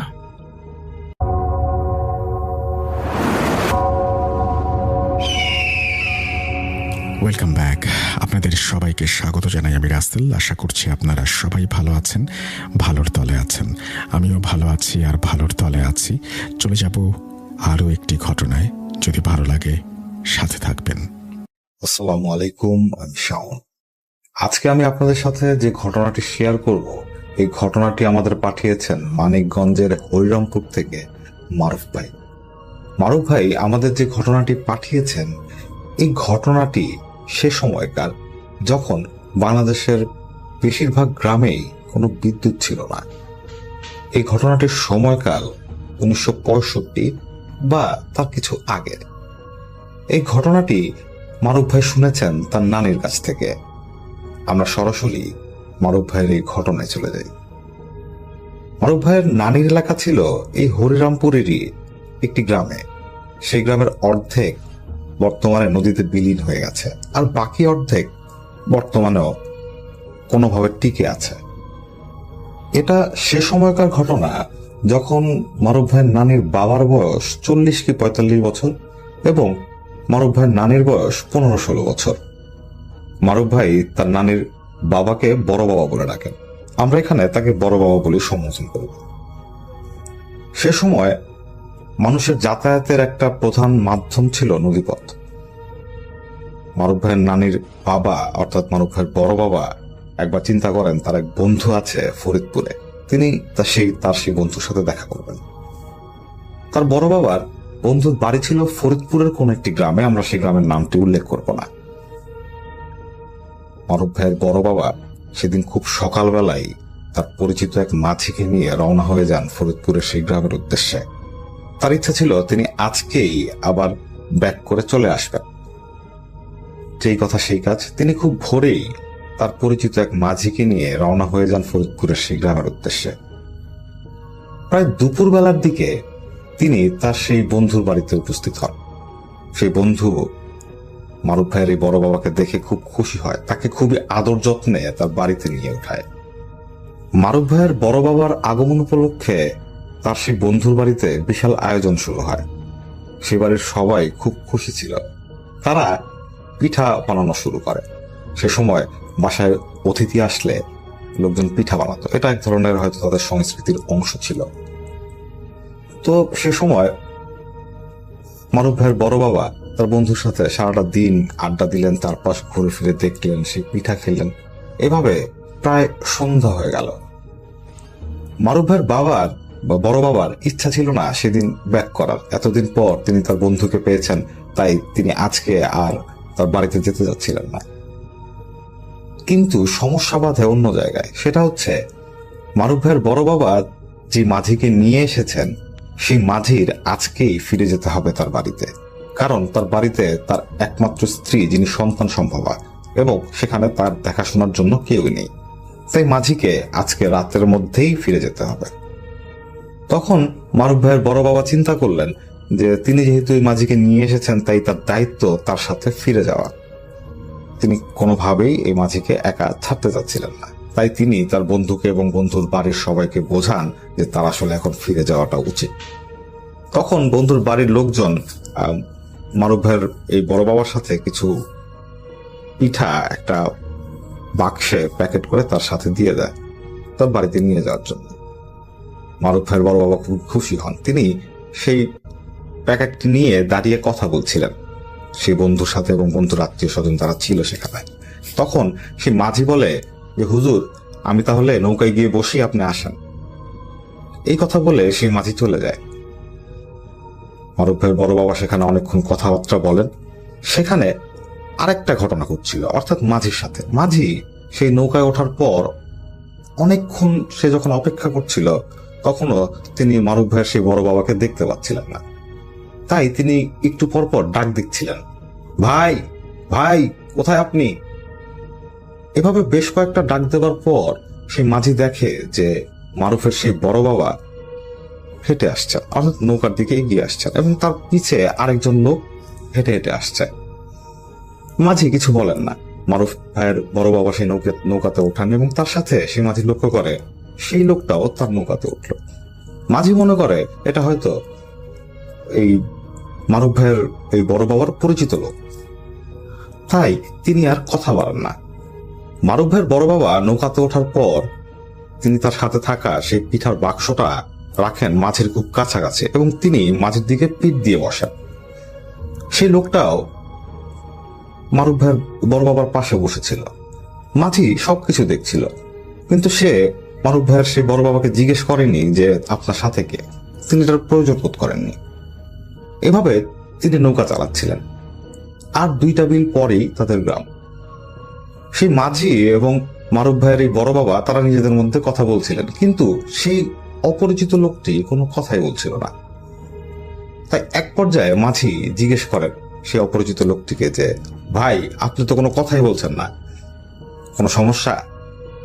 এই কথা শোনার পর মারুফ ভাইয়ের বড় বাবা একটু অবাক হন। তিনি মাঝির দিকে ঘুরে তাকান এবং বলেন, কি বলিস?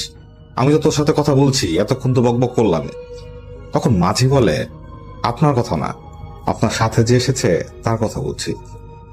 মারুফ ভাইয়ের বড় বাবা বলেন, কি বলিস? আমার সাথে কে? নৌকাতে তো তুই আর আমি। তখন মাঝি বুঝতে পারে যে সে যা দেখছে সেটা স্বাভাবিক কোনো বস্তু না। সে যে দেখেছে যে সেই পাট থেকে মারুফের এই বড় বাবার সাথে এই লোকটা উঠে এসেছে, সেই সময় থেকেই তার বোঝা উচিত ছিল যে যা তার নৌকায় তা কোনো মানুষ না, এটা অন্য কিছু। তাই মাঝি সে সময় এই বিষয়ে আর কথা বাড়ান না, তিনি চুপ হয়ে যান। তিনি ভয়ে ভয়ে এবং দ্রুত নৌকা চালাবার চেষ্টা করছিলেন।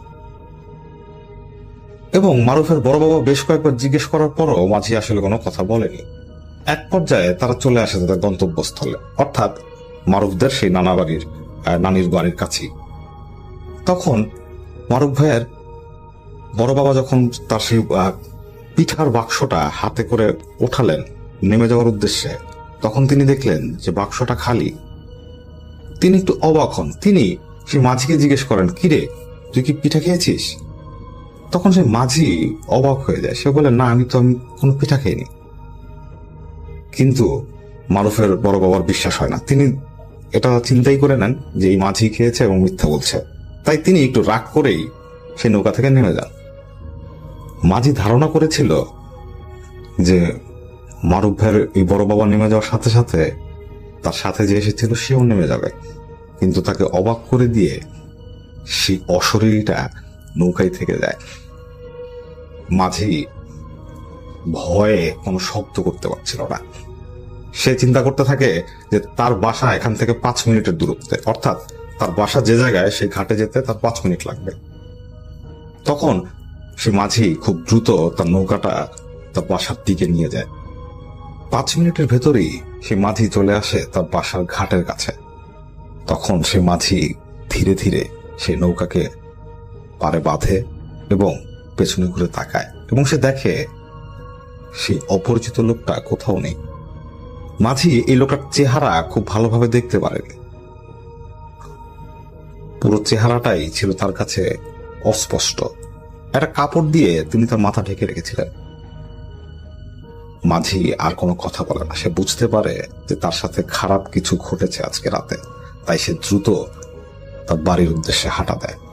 বাড়িতে আসার পর সে তার স্ত্রীকে আর এই বিষয়ে কিছু বলে না, কারণ তার স্ত্রী সন্তান সম্ভবা এবং এ সময় তিনি যদি ভয় পান সেক্ষেত্রে খারাপ কিছু হতে পারে। তাই তিনি তার স্ত্রীকে এই বিষয়ে কোনো কথাই বলেন না।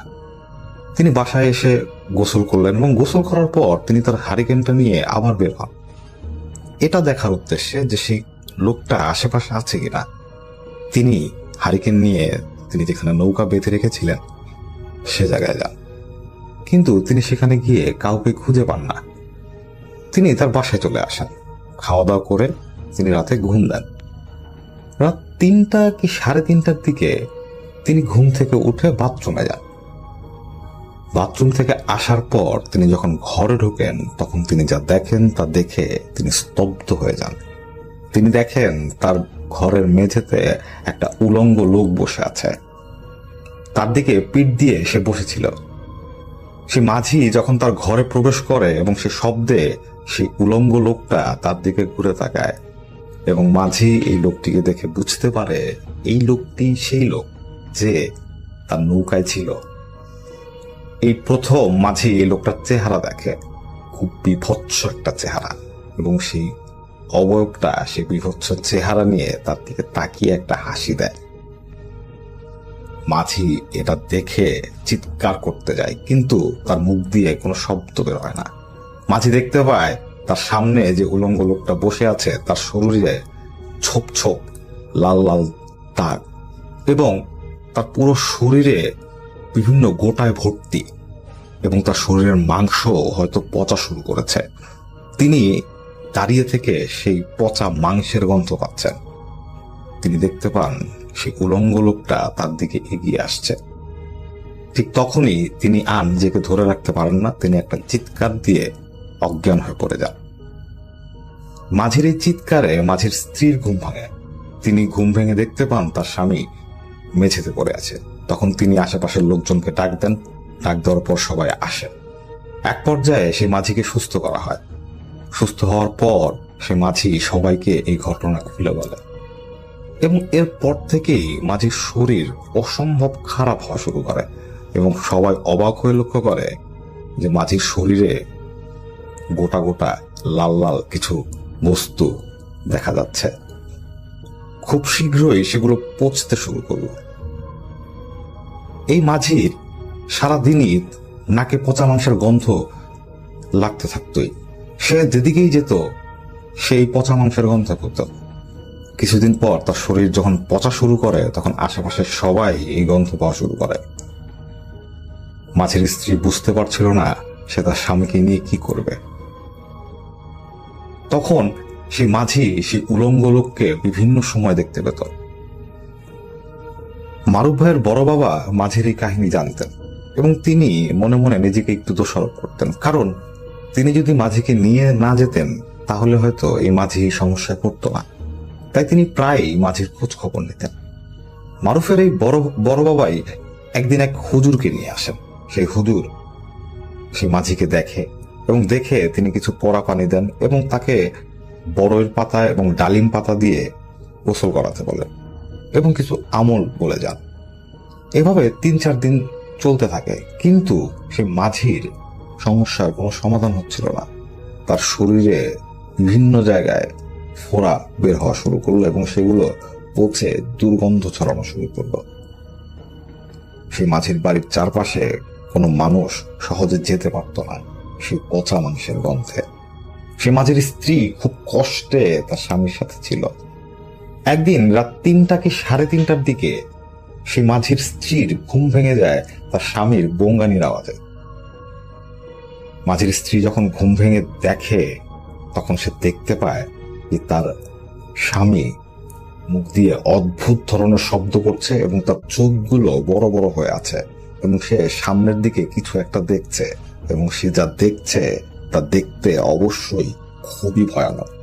কারণ সে মাঝির স্ত্রী দেখতে পাচ্ছে তার স্বামী চোখ বড় বড় করে ভয়ার্ত দৃষ্টিতে কিছু একটা দেখছে এবং সে খুবই ভয় পাচ্ছে। তখন মাঝির স্ত্রী এগিয়ে গিয়ে তার স্বামীকে ধরে, কিন্তু তার স্বামী তখনই রক্ত বমি শুরু করে। এটা দেখে সেই মাঝির স্ত্রী খুব ভয় পেয়ে যায় এবং সে চারপাশের লোকজন ডেকে নিয়ে আসে। সবাই আসার পর দেখে সেই মাঝির শরীর ধীরে ধীরে স্থির হয়ে গেল। কয়েকটা কাঁপুনি দিয়ে সে একেবারের জন্যই চুপ হয়ে গেল, অর্থাৎ সে মাঝি তখন মারা যায়। আশেপাশের লোকজন খুব তাড়াহুড়া করেই ফজরের নামাজের পরপরই সে মাঝির মৃতদেহ দাফন করে ফেলে। তারা খুবই দুঃখিত ছিল, কারণ এই মাঝি খুবই সুস্থ সবল লোক ছিল এবং খুবই ভালো লোক ছিল। একটা ভালো লোক হঠাৎ করেই তাদের চোখের সামনে ধুকতে ধুকতে মারা গেল। সেই মাঝির স্ত্রী সেই গ্রাম ছেড়ে চলে যায় তার বাবার বাড়ি। ঘটনা এখানে শেষ হয়ে গেলেই হয়তো ভালো ছিল, কিন্তু ঘটনার মাত্র শুরু। সেই মাঝির লাশ 3 জন লোক গোসল করিয়েছিল। তাদের মধ্যে একজনের নাম সোহরাব। এই সোহরাব মারুফ ভাইয়ের নানির চাচাতো ভাই। সোহরাবের বাজারে একটা মুদি দোকান ছিল। সে প্রায় রাত করে বাসায় ফিরত। সেদিনও রাত 8টা কি 9টার মতো বাজে। সোহরাব তার বাজারের দোকান বন্ধ করে বাসার দিকে ফিরছিল সাইকেলে করে। তিনি সাইকেল চালিয়ে যখন আসছিলেন, তখন হঠাৎ করেই একটা নির্জন জায়গায় তিনি একজন মানুষের কান্নার শব্দ শুনতে পান। তিনি একটু অবাক হন, কারণ এই জায়গায় এই রাতের বেলায় কে কান্না করবে। কিছুক্ষণ পর তিনি বুঝতে পারেন শব্দটা আসলে কান্নার না, কেউ একজন কষ্টে গোমানির মতো আওয়াজ করছে। তিনি একটু কৌতূহলী হয়ে পড়েন। তিনি সাইকেলটা রাস্তার এক পাশে রাখেন এবং একটু এগিয়ে যান সেই শব্দটার উৎসের দিকে। তিনি যখন এগুচ্ছিলেন, তখনই তার নাকে একটা পচা গন্ধ এসে লাগছিল। তিনি ব্যাপারটাকে অগ্রাহ্য করে এগিয়ে যান এবং তিনি তখন যা দেখেন, সেটা দেখে তিনি সেখানে ভয়ে স্তব্ধ হয়ে যান। তিনি দেখেন একটা গাছের গোড়ায় একজন উলঙ্গ মানুষ বসে আছে, যার সারা শরীরে মস্ত বড় ফোড়া, এবং সেই পচা গলা ফোড়া থেকে বিভৎস গন্ধ আসছে। এবং সেই উলঙ্গ মানুষটা সোহরাবের দিকে তাকিয়ে এগিয়ে আসার একটা ভঙ্গি করে। এটা দেখে সোহরাব সে সময় একটা চিৎকার করে কোনো মতে তার সাইকেলটা নিয়ে বাসায় চলে আসে। বাসায় আসার পর তার বমি শুরু হয়। বাসার লোকজন যখন তাকে কোনো মতো সুস্থ করে, তখন সে তার সাথে ঘটে যাওয়া এই ঘটনাটা বলে। তখন মারুফ ভাইয়ের বড় বাবা বুঝতে পারেন যে তার এই ভাতিজা যে লোকটাকে দেখেছে, সেই মাঝিও ঠিক সেই লোকটাকেই দেখেছিল। তিনি একটু ভয় পেয়ে যান। তিনি সেদিন রাতের মতো তাকে কিছু সূরা টুরা পরে ঘুম পাড়িয়ে রাখেন। সোহরাব সেদিন রাতে তার নিজের ঘরেই ঘুমাচ্ছিল। হঠাৎ রাত 2টা কি 3টার দিকে তার ঘুম ভেঙে যায়।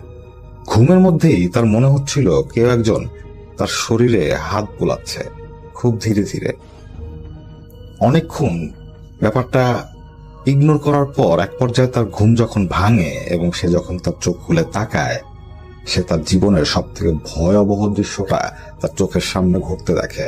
সে দেখে সেই উলঙ্গ লোকটা তার পাশে দাঁড়িয়ে আছে এবং সে তার পচা গলা সে হাতটা দিয়ে সোহরাবের সারা শরীরে স্পর্শ করছে এবং পরম মমতায় যেন তার শরীরে হাত দুলিয়ে দিচ্ছে। এই দৃশ্যটা দেখে সোহরাব চিৎকার করে ওঠে। বাড়ির লোকজন চলে আসে। সোহরাব ঘরের দরজা বন্ধ করে ঘুমিয়েছিল। তারা দরজা ভেঙে ভেতরে ঢোকে এবং দেখতে পায় সোহরাব কাঁদছে এবং তার সারা শরীরে লাল লাল ছোপ ছোপ দাগ। সকালবেলায় সোহরাবের প্রচন্ড জ্বর ওঠে এবং তার শরীর বিভিন্ন জায়গা দিয়ে ফুলে উঠতে শুরু করে। লোকজন বুঝতে পারে তার শরীরেও ফোড়া ওঠা শুরু করেছে। এখানে আর একটা ঘটনা ঘটেছিল, সেটা হচ্ছে সোহরাবের সাথে আরো যে 2 জন ব্যক্তি ছিল যারা সেই মাঝির লাশ গোসল করিয়েছিল, তাদের সাথেও এরকম একটা ঘটনা ঘটে। তারাও সেই উলঙ্গ সারা শরীরে ফোড়া নিয়ে বসে থাকা সেই লোকটাকে দেখে এবং তাদের 2 জনেরই শরীরে ঠিক একই ধরনের লক্ষণ দেখা যায়। কিছুদিনের মধ্যেই অবস্থা খুব খারাপ হয়ে যায় এবং সোহরাব আর 2 থেকে 3 দিন পর মারা যায়। তার মারা যাওয়ার কয়েকদিনের ব্যবধানে সেই 2 জন লোকও মারা যায়। এখানে সব থেকে দুঃখের বিষয় হচ্ছে সোহরাব এবং সেই 2 জন লোকের শরীরের বা মৃতদেহের গোসল যারা করিয়েছিল, তাদের সাথেও ঠিক একই ধরনের ঘটনা ঘটা শুরু করে।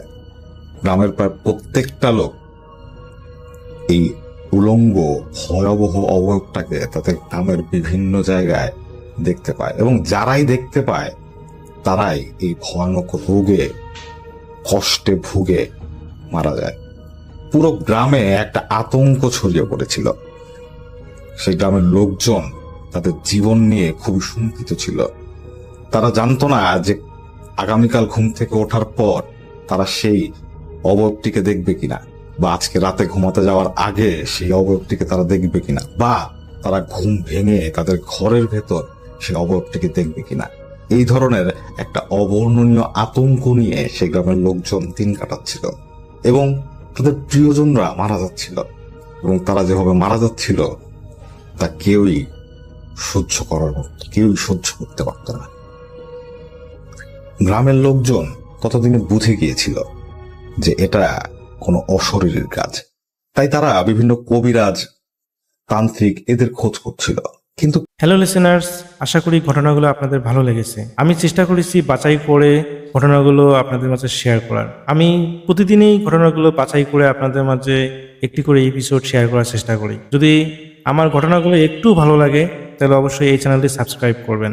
আর আপনারা কোথা থেকে এই ঘটনাগুলো শুনতেছেন যদি আপনাদের ঠিকানাগুলো জানান তাহলে আমি অনেক কৃতজ্ঞ হব। তাহলে আমি বুঝতে পারবো যে আপনারা কোথা থেকে শুনতেছেন। এছাড়াও আপনাদের মাঝে যদি কোনো ঘটনা থেকে থাকে তাহলে অবশ্যই আমাদের ইমেলে দেওয়া ঠিকানায় ঘটনাটা পাঠাবেন। তাহলে নেক্সট এপিসোডে আপনার সেই ঘটনাটা আমরা রাসেল ভাইয়ের মাধ্যমে অথবা আমরা নিজেরা পড়ে শোনাবো।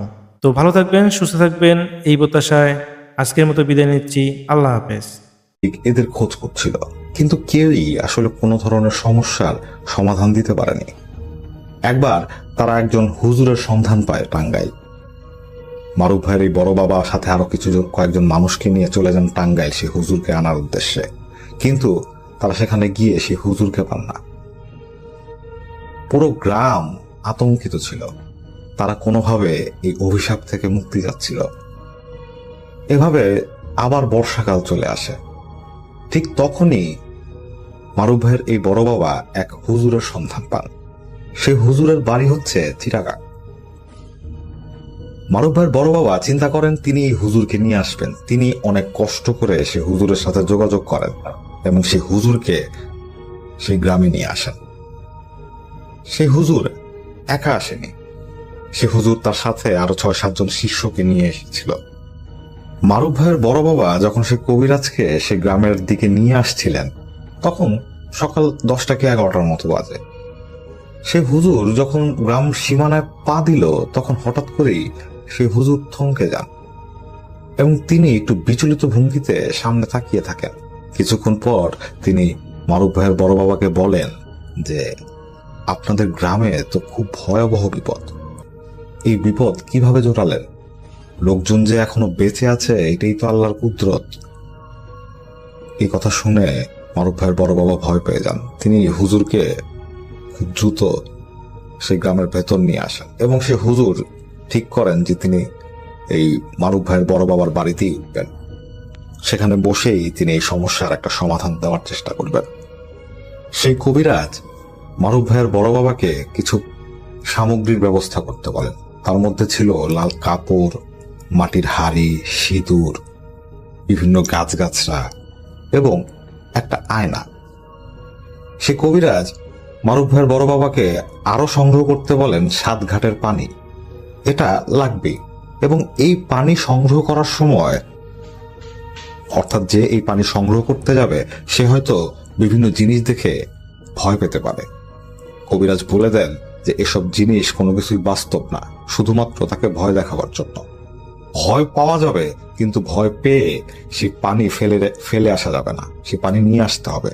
অতএব এরকম সাহসী যদি কেউ থাকে সেক্ষেত্রে একমাত্র তাকেই যাতে পাঠানো হয়। সেই চিন্তা করে সেই গ্রামের একজন সাহসী যুবককে পাঠানো হয় এবং তিনি সেই 7 ঘাটের পানি নিয়ে আসেন। সেই পানি আনার পর সেই কবিরাজ তার রিচুয়াল করতে বসেন। তিনি তার যেসব সামগ্রী চেয়েছিলেন তার মধ্যে ছিল সিঁদুর। তিনি সেই লাল রঙের সিঁদুর দিয়ে একটা বৃত্ত আঁকেন। বৃত্ত আঁকার পর তিনি সেই বৃত্তের মাঝখানে বসেন এবং সেই হাড়ির ভেতর তিনি সেই 7 ঘাটের পানি ঢালেন এবং তিনি বিভিন্ন ধরনের মন্ত্র জপ করছিলেন, তিনি বিভিন্ন ধরনের স্তবক পড়ছিলেন। হুজুরের সেই কবিরাজের, সে হুজুর না, সে ছিল একজন কবিরাজ, সেই কবিরাজের সামনে ছিল সেই হাড়ি ভর্তি পানি, এক বাটি সিঁদুর এবং আয়না। কিছুক্ষণ সেই কবিরাজ সেই মন্ত্র পড়ার পর সেই সিঁদুরটি নিয়ে সেই সাতঘাটের পানির ভেতর ফেলে দেয় এবং সেই পানি নিয়ে সেই আয়নায় ছুঁড়ে মারে এবং আশেপাশের লোকজনকে বলে, আপনারা আয়নার দিকে তাকান এবং যা দেখবেন সেটা দেখে ভয় পাবেন না এবং আপনারা এটা দেখে নিশ্চিত করবেন যে আপনারা একে চেনেন কিনা। তখন আশেপাশের লোকজন সেই আয়নার দিকে তাকায় এবং তারা দেখতে পায় সেই আয়নার ভেতরে একজন উলঙ্গ মানুষ বসে আছে, যে ঠিক তাদের দিকেই তাকিয়ে আছে। সেই মানুষটি দেখতে খুবই বিভৎস এবং তার সারা শরীরে বিভিন্ন আকৃতির ফোড়া, যেগুলো থেকে পুঁজ বেরোচ্ছে। এটা দেখে সেই কবিরাজ উপস্থিত সবাইকে বলে, আপনারা কি কেউ একে চেনেন? সবাই না সূচক মাথা নাড়ায়, অর্থাৎ কেউ একে চেনে না। তখন সেই কবিরাজ বলে, এ হচ্ছে বসন্ত। এ যেই গ্রামে নিজ ইচ্ছায় আসে সেই গ্রাম থেকে ওকে দূরে সরানো সম্ভব, কিন্তু কেউ যদি ওকে আমন্ত্রণ করে কোনো গ্রামে নিয়ে আসে সেক্ষেত্রে ওকে তাড়ানো প্রায় অসম্ভব। তখন এ নিজের ইচ্ছায় যাকে দেখা দেবে তারই বসন্ত হবে এবং সেই মারা যাবে। এই হচ্ছে এই ভয়ঙ্কর মহামারী। সবাই কবিরাজের এই কথা শুনে খুব ভয় পেয়ে যায়। তখন কবিরাজ বলে যে আমার পক্ষে এই সমস্যার সমাধান করা সম্ভব না, আমাকে আপনারা ক্ষমা করুন। তখন সেই এলাকার গণ্যমান্য যেসব ব্যক্তিরা ছিল তারা সবাই সেই কবিরাজকে রিকোয়েস্ট করতে থাকে, কারণ এর আগে কেউই আসলে এই অশরীরটাকে আইডেন্টিফাই করতে পারেনি, এই কবিরাজই পেরেছে। তাই তারা আশাবাদী হয়ে উঠেছিল যে এই কবিরাজই হয়তো তাদের এই বিপদ থেকে মুক্তি দিতে পারবে। তখন সেই গ্রামবাসী সে কবিরাজকে রিকোয়েস্ট করতে থাকে। তখন সে কবিরাজ বলে, আমি যদি এই বসন্তকে জোর করে এই গ্রাম থেকে তাড়িয়ে দেওয়ার চেষ্টা করি তাহলে আমার অনেক বড় ক্ষতি হয়ে যাবে, আপনারা আমাকে ক্ষমা করুন। এই কথা বলে সে কবিরাজ যাওয়ার জন্য রেডি হয়, কিন্তু হঠাৎ করেই সে কবিরাজের কোনো একটা কথা মনে পড়ে যায়। তাই সে আবার ফিরে আসে এবং সে গ্রামবাসীকে বলে যে আচ্ছা, আমি একবার চেষ্টা করে দেখতে পারি, কারণ আমি যদি চেষ্টা না করি সেক্ষেত্রে আপনাদের এই গ্রাম কবরস্থান হয়ে যাবে, কেউই বাঁচবে না। গ্রামবাসী খুব খুশি হয়। তখন সে কবিরাজ গ্রামবাসীকে বলে যে আমার একজন 20 বছর বয়সী অবিবাহিত যুবক লাগবে। তারা সবাই যখন জিজ্ঞেস করে কেন, তখন সে কবিরাজ বলে যে আমি সেই যুবকের উপর এক জিনের আসর করাবো। এই কথা শুনে গ্রামবাসী প্রথমে ভয় পায়, তারা বলে যে না না, জিনের আসর করানো যাবে না। তখন সেই কবিরাজ বলে যে আপনারা ভয় পাবেন না, এই জিন আমার খুব পরিচিত, আমার ওস্তাদ আমাকে এই জিনটি উপহার দিয়েছিলেন। এই জিনটি যখন আমি উপহার পাই তখন এই জিনের বয়স ছিল 8, এখন এই জিনের বয়স 20। তাই আমার একজন 20 বছর বয়সী যুবককে প্রয়োজন। আপনারা ভয় পাবেন না, আমি আমার চেষ্টা করছি, বাকিটা দেখাই যাবে। তখন সেই 20 বছর বয়সী যুবককে পবিত্র করে একটা আসনে বসানো হয় এবং সেই কবিরাজ তার ঠিক সামনে বসে। বসার পর সে সেই যুবককে উদ্দেশ্য করে বলে, তোমার যতক্ষণ জ্ঞান থাকবে তুমি তোমার চোখ বন্ধ করে রাখবে, কোনোভাবেই তুমি তোমার চোখ খুলবে না। তখন সেই যুবক তার 2 চোখ বন্ধ করে ঠায় বসে থাকে আর সেই কবিরাজ তার মতো করে রিচুয়াল করছিল।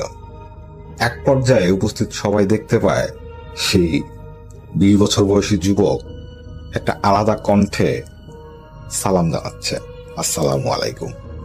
তখন সে কবিরাজ সালামের উত্তর দেয় এবং সেই কবিরাজ সেই জিনকে এই মহামারী সম্পর্কে জিজ্ঞেস করে এবং কিভাবে এরা এই ধরনের সমস্যায় পড়ল তার কথা জিজ্ঞেস করে। তখন সেই জিনটা সবাইকে উদ্দেশ্য করে বলে যে এই বিপদের কারণ হচ্ছে সে মারুফের বড় বাবা এবং সেই মাঝি, কারণ এরা দুইজনই বসন্তকে আমন্ত্রণ জানিয়ে নিয়ে এসেছে এই গ্রামে। তখন সেই যুবকটা মারুফ ভাইয়ের বড় বাবার দিকে তাকিয়ে বলে, কিরে ভুলে গিয়েছিস কিভাবে নেমন্ত্রণ করে ডেকে নিয়ে এসেছিলি তাকে, একসাথে নৌকায় উঠালি, পিঠা খাওয়ালি আর এনে ছেড়ে দিলি এই গ্রামে, কি ভুলে গেছিস? তখন মারুফের বড় বাবার মাথায় সেই রাতের ঘটনাটা ছবির মতো ভেসে ওঠে এবং তিনি বুঝতে পারেন যে সেই মাঝি তাকে কেন জিজ্ঞেস করেছিল সাথের লোকটিকে সাথের লোকটি কথা বলছে না কেন। তখন মারুফ ভাইয়ের বড় বাবা এই কথাটাতে আমল দেননি, কিন্তু এখন তিনি বুঝতে পারছেন যে তিনি কত বড় বিপদ নিজের কাঁধে করে এই গ্রামে নিয়ে এসেছেন। তখন সবাই সে কবিরাজকে জিজ্ঞেস করতে থাকে যে আপনি ওনাকে জিজ্ঞেস করুন এটা থেকে পরিত্রাণের উপায় কি। তখন সে কবিরাজ সেদিনকে জিজ্ঞেস করে যে এই বসন্তকে এই গ্রাম থেকে কিভাবে তাড়ানো যায়। তখন সে জিন বলে এই কাজটা খুব কঠিন, কারণ তাকে নিমন্ত্রণ করে নিয়ে আসা হয়েছে, এবং যখনই তাকে নিমন্ত্রণ করে নিয়ে আসা হয় তখনই তাকে তাড়ানো খুব কষ্টের হয়ে দাঁড়ায়। এই কাজও করা সম্ভব, কিন্তু খুব কষ্টের। বসন্তকে যেখান থেকে নিয়ে আসা হয়েছে ঠিক সেখানেই রেখে আসতে হবে। একমাত্র এটা করা সম্ভব হলেই বসন্ত এই গ্রাম থেকে যাবে, তা না হলে সম্ভব না। আমরা চেষ্টা করে দেখতে পারি। তখন কবিরাজ সেই জিনটাকে জিজ্ঞেস করে কিভাবে। তখন সেই জিনটা, অর্থাৎ সেই 20 বছর বয়সী যুবকটা যার ভেতর সেই জিনটা ভর করেছিল, সে কবিরাজের দিকে এগিয়ে যায় এবং কবিরাজের কানে কানে কিছু একটা বলে। কবিরাজ চুপচাপ সে কথাগুলো শোনে এবং কিছুক্ষণ পর সবাই দেখতে পায় সেই যুবকটা হঠাৎ করেই মাটিতে লুটিয়ে পড়ল। তখন সে কবিরাজ তার সাথে থাকা কিছু পানি সেই ছেলেটার গায়ে যখন ছিটিয়ে দেয়, ছেলেটা স্বাভাবিক হয়ে উঠে বসে। এদিকে সন্ধ্যা হয়ে গেছে। তখন কবিরাজ মারুফ ভাইয়ের বড় বাবাকে বলে যে আপনাকেই এই কঠিন কাজটা করতে হবে, কারণ আপনার মাধ্যমেই বসন্ত এই গ্রামে ঢুকেছে, তাই আপনাকেই এই বসন্তকে নিয়ে এই গ্রাম থেকে সেই জায়গায় রেখে আসতে হবে যেখান থেকে আপনি তাকে নিয়ে এসেছিলেন। পারবেন তো? এই কথা শোনার পর মারুফ ভাইয়ের বড় বাবা রাজি হয়ে যান, কারণ তিনি এটা বুঝতে পেরেছিলেন যে তার কারণেই তার গ্রামবাসী এই বিপদের মুখে পড়েছে। তাই তিনি সর্বাত্মকভাবে চেষ্টা করছিলেন যে কিভাবে তার এই গ্রামবাসীকে এই বিপদ থেকে রক্ষা করা যায়। তাই তিনি রাজি হয়ে যান। তখন কবিরাজ বলে যে যেই নৌকায় করে আপনারা এসেছিলেন ঠিক সেই নৌকাটাই লাগবে, এবং যেখানে নৌকাটা বাঁধা ছিল ঠিক সেই জায়গাতেই নৌকাটা বেঁধে রাখতে হবে। তখন সেই নৌকার খোঁজ পড়ে। সেই নৌকাটি একটা পুকুরে রাখা ছিল, কারণ বর্ষাকাল শেষ হয়ে গিয়েছিল, পানি কমে গিয়েছিল, তাই এই নৌকাটাকে নিয়ে পুকুরে রাখা হয়েছিল। সে পুকুর থেকে নৌকাটা উঠানো হয় এবং নদীতে নিয়ে আসা হয়, এবং যে জায়গায় পূর্বে এই নৌকাটা বাঁধা ছিল ঠিক সেই জায়গায় নৌকাটা বাঁধা হয়। কবিরাজ এরপর 7টা মশাল জ্বালাতে বললেন। গ্রামবাসী 7টা মশাল জ্বালায়। তখন কবিরাজ তার সেই 7 শিষ্যের হাতে সেই 7টা মশাল দেন এবং বলেন তোমরা এই গ্রামের উত্তর দিক থেকে দক্ষিণ দিক পর্যন্ত হেঁটে যাবে এই মশাল হাতে, এবং তোমরা যখন হাঁটবে তখন তোমরা একটা মন্ত্র পড়তে থাকবে, কিন্তু সাবধান, মন্ত্র ভুল পড়া যাবে না। যদি কেউ এই মন্ত্রটা ভুল পড়ো তাহলে আমাদের সবার উপরই খুব খারাপ ধরনের বিপদ ঘটবে, সুতরাং তোমরা সাবধান। তখন সেই শিষ্যরা সেই গুরুর কথা মানে এবং তারা তার কাছে ওয়াদা করে যে তারা এই কাজ করবে এবং তাদের কোনো ভুল হবে না। এরপর তারা সেই উত্তর দিক থেকে, অর্থাৎ গ্রামের সেই উত্তর দিক থেকে সেই মশাল নিয়ে হাঁটা শুরু করে। এখানে কবিরাজ সেই আয়নায় বসন্তের গতিবিধি দেখছিল। কবিরাজের পাশে গ্রামের আরো গণ্যমান্য কিছু লোক বসেছিল এবং তারাও ঠিক একই জিনিস দেখতে পাচ্ছিল। তারা দেখতে পাচ্ছে উত্তর দিক থেকে হেঁটে হেঁটে সেই উলঙ্গ অশরীরী অবয়বটা হাঁটতে হাঁটতে দক্ষিণ দিকে এগিয়ে যাচ্ছে, ঠিক যেখানে সেই নৌকাটা বাঁধা। এবং তারা এটাও দেখতে পাচ্ছে তার ঠিক পেছনে মশাল হাতে এগিয়ে আসছে কবিরাজের সেই 7 শিষ্য, এবং সেই বসন্ত তাদের ঠিক আগে আগে হাঁটছে। সবাই দেখতে পায় সেই বসন্ত হাঁটতে হাঁটতে এগিয়ে গিয়ে নদীর পাড়ে গিয়ে দাঁড়ায় এবং কিছুক্ষণ পর সেই নৌকায় উঠে বসে। এই দৃশ্য দেখার পর সে কবিরাজ মারুফ ভাইয়ের বড় বাবার দিকে তাকান এবং তাকে বলেন যে এখন সব কাজ আপনার, আপনি সাহস হারাবেন না এবং আপনি ভয় পাবেন না। তখন সে কবিরাজ মারুফ ভাইয়ের বড় বাবাকে একটা তাবিজ দেয় এবং বলে এই তাবিজটা হাতে বেঁধে রাখতে। মারুফ ভাইয়ের বড় বাবা যখন নৌকায় উঠতে যাবেন তখন কবিরাজ আবার তার হাত ধরে তাকে থামান এবং বলেন, আপনি যখন নৌকা চালাবেন তখন চিন্তা করবেন নৌকায় আপনি একলা। বসন্ত যে এই নৌকায় আছে এটা আপনি সম্পূর্ণ ভুলে যাবেন। বসন্ত আপনার কোনো ক্ষতি করতে পারবে না। আপনাকে আমি যে তাবিজটা দিয়েছি সেই তাবিজটার কল্যাণে সে আপনার ধারে কাছে আসতে পারবে না। কিন্তু সে হয়তো আপনাকে ভয় দেখাতে পারে, আপনি ভয় পাবেন না। আপনি চিন্তা করতে থাকবেন যে আপনি একা এবং এই নৌকায় আর কেউ নেই। আমি এখানেই আপনার জন্য অপেক্ষা করছি, আমি কোথাও নড়ছি না। আপনি যান, আপনি কাজ শেষ করে ফিরে আসুন, আপনি পারবেন। এই কথা বলে সে কবিরাজ মারুফ ভাইয়ের বড় বাবাকে নৌকায় তুলে দিলেন। মারুফ ভাইয়ের বড় বাবা নৌকা চালাচ্ছিলেন। তিনি জানেন এবং তিনি দেখছেন তার নৌকায় এক অশরীরী বসা। তিনি ভয় পাচ্ছেন, কিন্তু তিনি এটাও জানেন তিনি যদি আজকে রাতে ভয় পেয়ে যান সেক্ষেত্রে তিনি তার সেই গ্রামবাসীকে বাঁচাতে পারবেন না, সবাই মারা যাবে। তাই তিনি তাতে দাঁত চেপে সে কবিরাজের কথাগুলো মনে করতে থাকেন। তিনি চিন্তা করতে থাকেন যে এই নৌকায় তিনি ছাড়া আর কেউ নেই। চারপাশ একেবারে নিস্তব্ধ। নদীতে সেরকম পানি ছিল না, তাই চালাতেও কোনো কষ্ট হচ্ছিল না। কিন্তু মারুফ ভাইয়ের বড় বাবা প্রায় বিভিন্ন শব্দে আটকে উঠছিলেন। হঠাৎ করেই তিনি বুঝতে পারেন তার নৌকায় বসে থাকা সেই অশরীরীটা তার মনোযোগ আকর্ষণের চেষ্টা করছে, কিন্তু তিনি কোনো ধরনের কথাই বলছিলেন না। তিনি সেদিকে ফিরেও তাকাচ্ছিলেন না। কিছুক্ষণ পর মারুফের বড় বাবা লক্ষ্য করেন যে চারপাশ তীব্র মাংস পচা গন্ধে ভরে গেছে, কিন্তু তারপরও তিনি তার নাক চেপে ধরে কোনোভাবে নৌকা চালাতে থাকেন।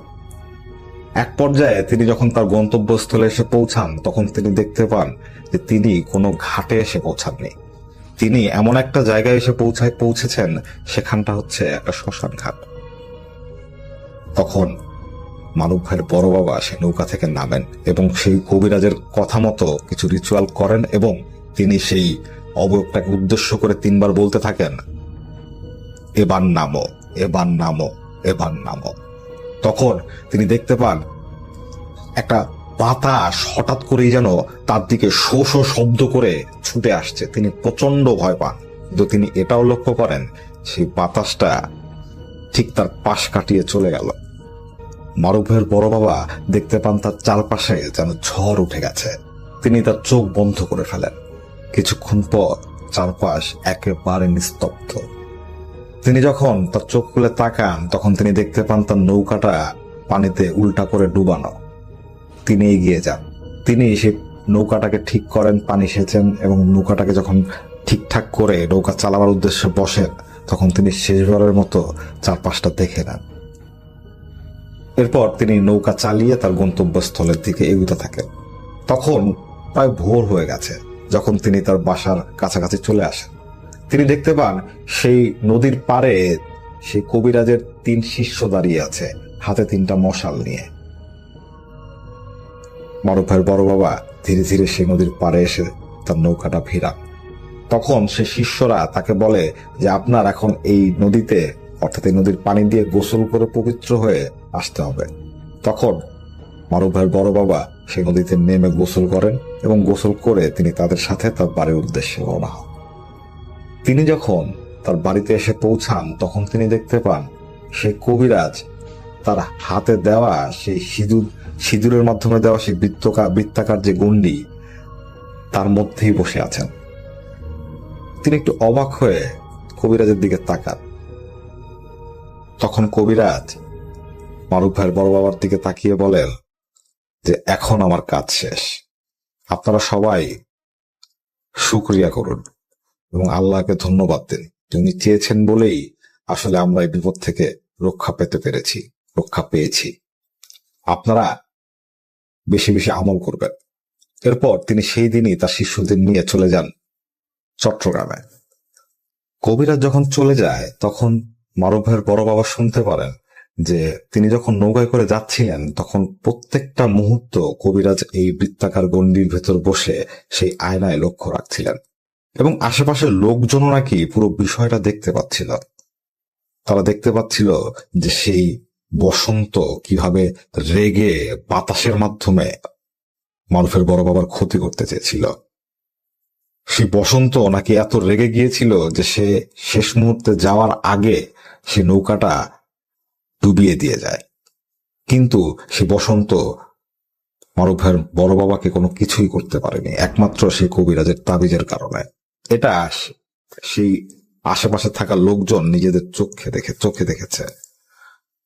এটা শোনার পর মারুফ ভাইয়ের বড় বাবা খুবই আশ্চর্য হন এবং তিনি বুঝতে পারেন যে এই কবিরাজ আসলে কামের লোক।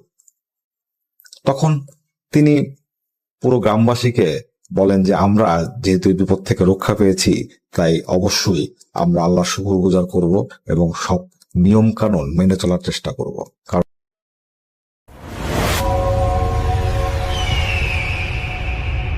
হ্যালো লিসেনার্স, আশা করি ঘটনাগুলো আপনাদের ভালো লেগেছে। আমি চেষ্টা করেছি বাছাই করে ঘটনাগুলো আপনাদের মাঝে শেয়ার করার। আমি প্রতিদিনই ঘটনাগুলো বাছাই করে আপনাদের মাঝে একটি করে এপিসোড শেয়ার করার চেষ্টা করি। যদি আমার ঘটনাগুলো একটু ভালো লাগে তাহলে অবশ্যই এই চ্যানেলটি সাবস্ক্রাইব করবেন। আর আপনারা কোথা থেকে এই ঘটনাগুলো শুনতেছেন যদি আপনাদের ঠিকানাগুলো জানান তাহলে আমি অনেক কৃতজ্ঞ হব। তাহলে আমি বুঝতে পারবো যে আপনারা কোথা থেকে শুনতেছেন। এছাড়াও আপনাদের মাঝে যদি কোনো ঘটনা থেকে থাকে তাহলে অবশ্যই আমাদের ইমেলে দেওয়া ঠিকানায় ঘটনাটা পাঠাবেন। তাহলে নেক্সট এপিসোডে আপনার সেই ঘটনাটা আমরা রাসেল ভাইয়ের মাধ্যমে অথবা আমরা নিজেরা পড়ে শোনাবো। তো ভালো থাকবেন, সুস্থ থাকবেন, এই প্রত্যাশায় আজকের মতো বিদায় নিচ্ছি। আল্লাহ হাফেজ।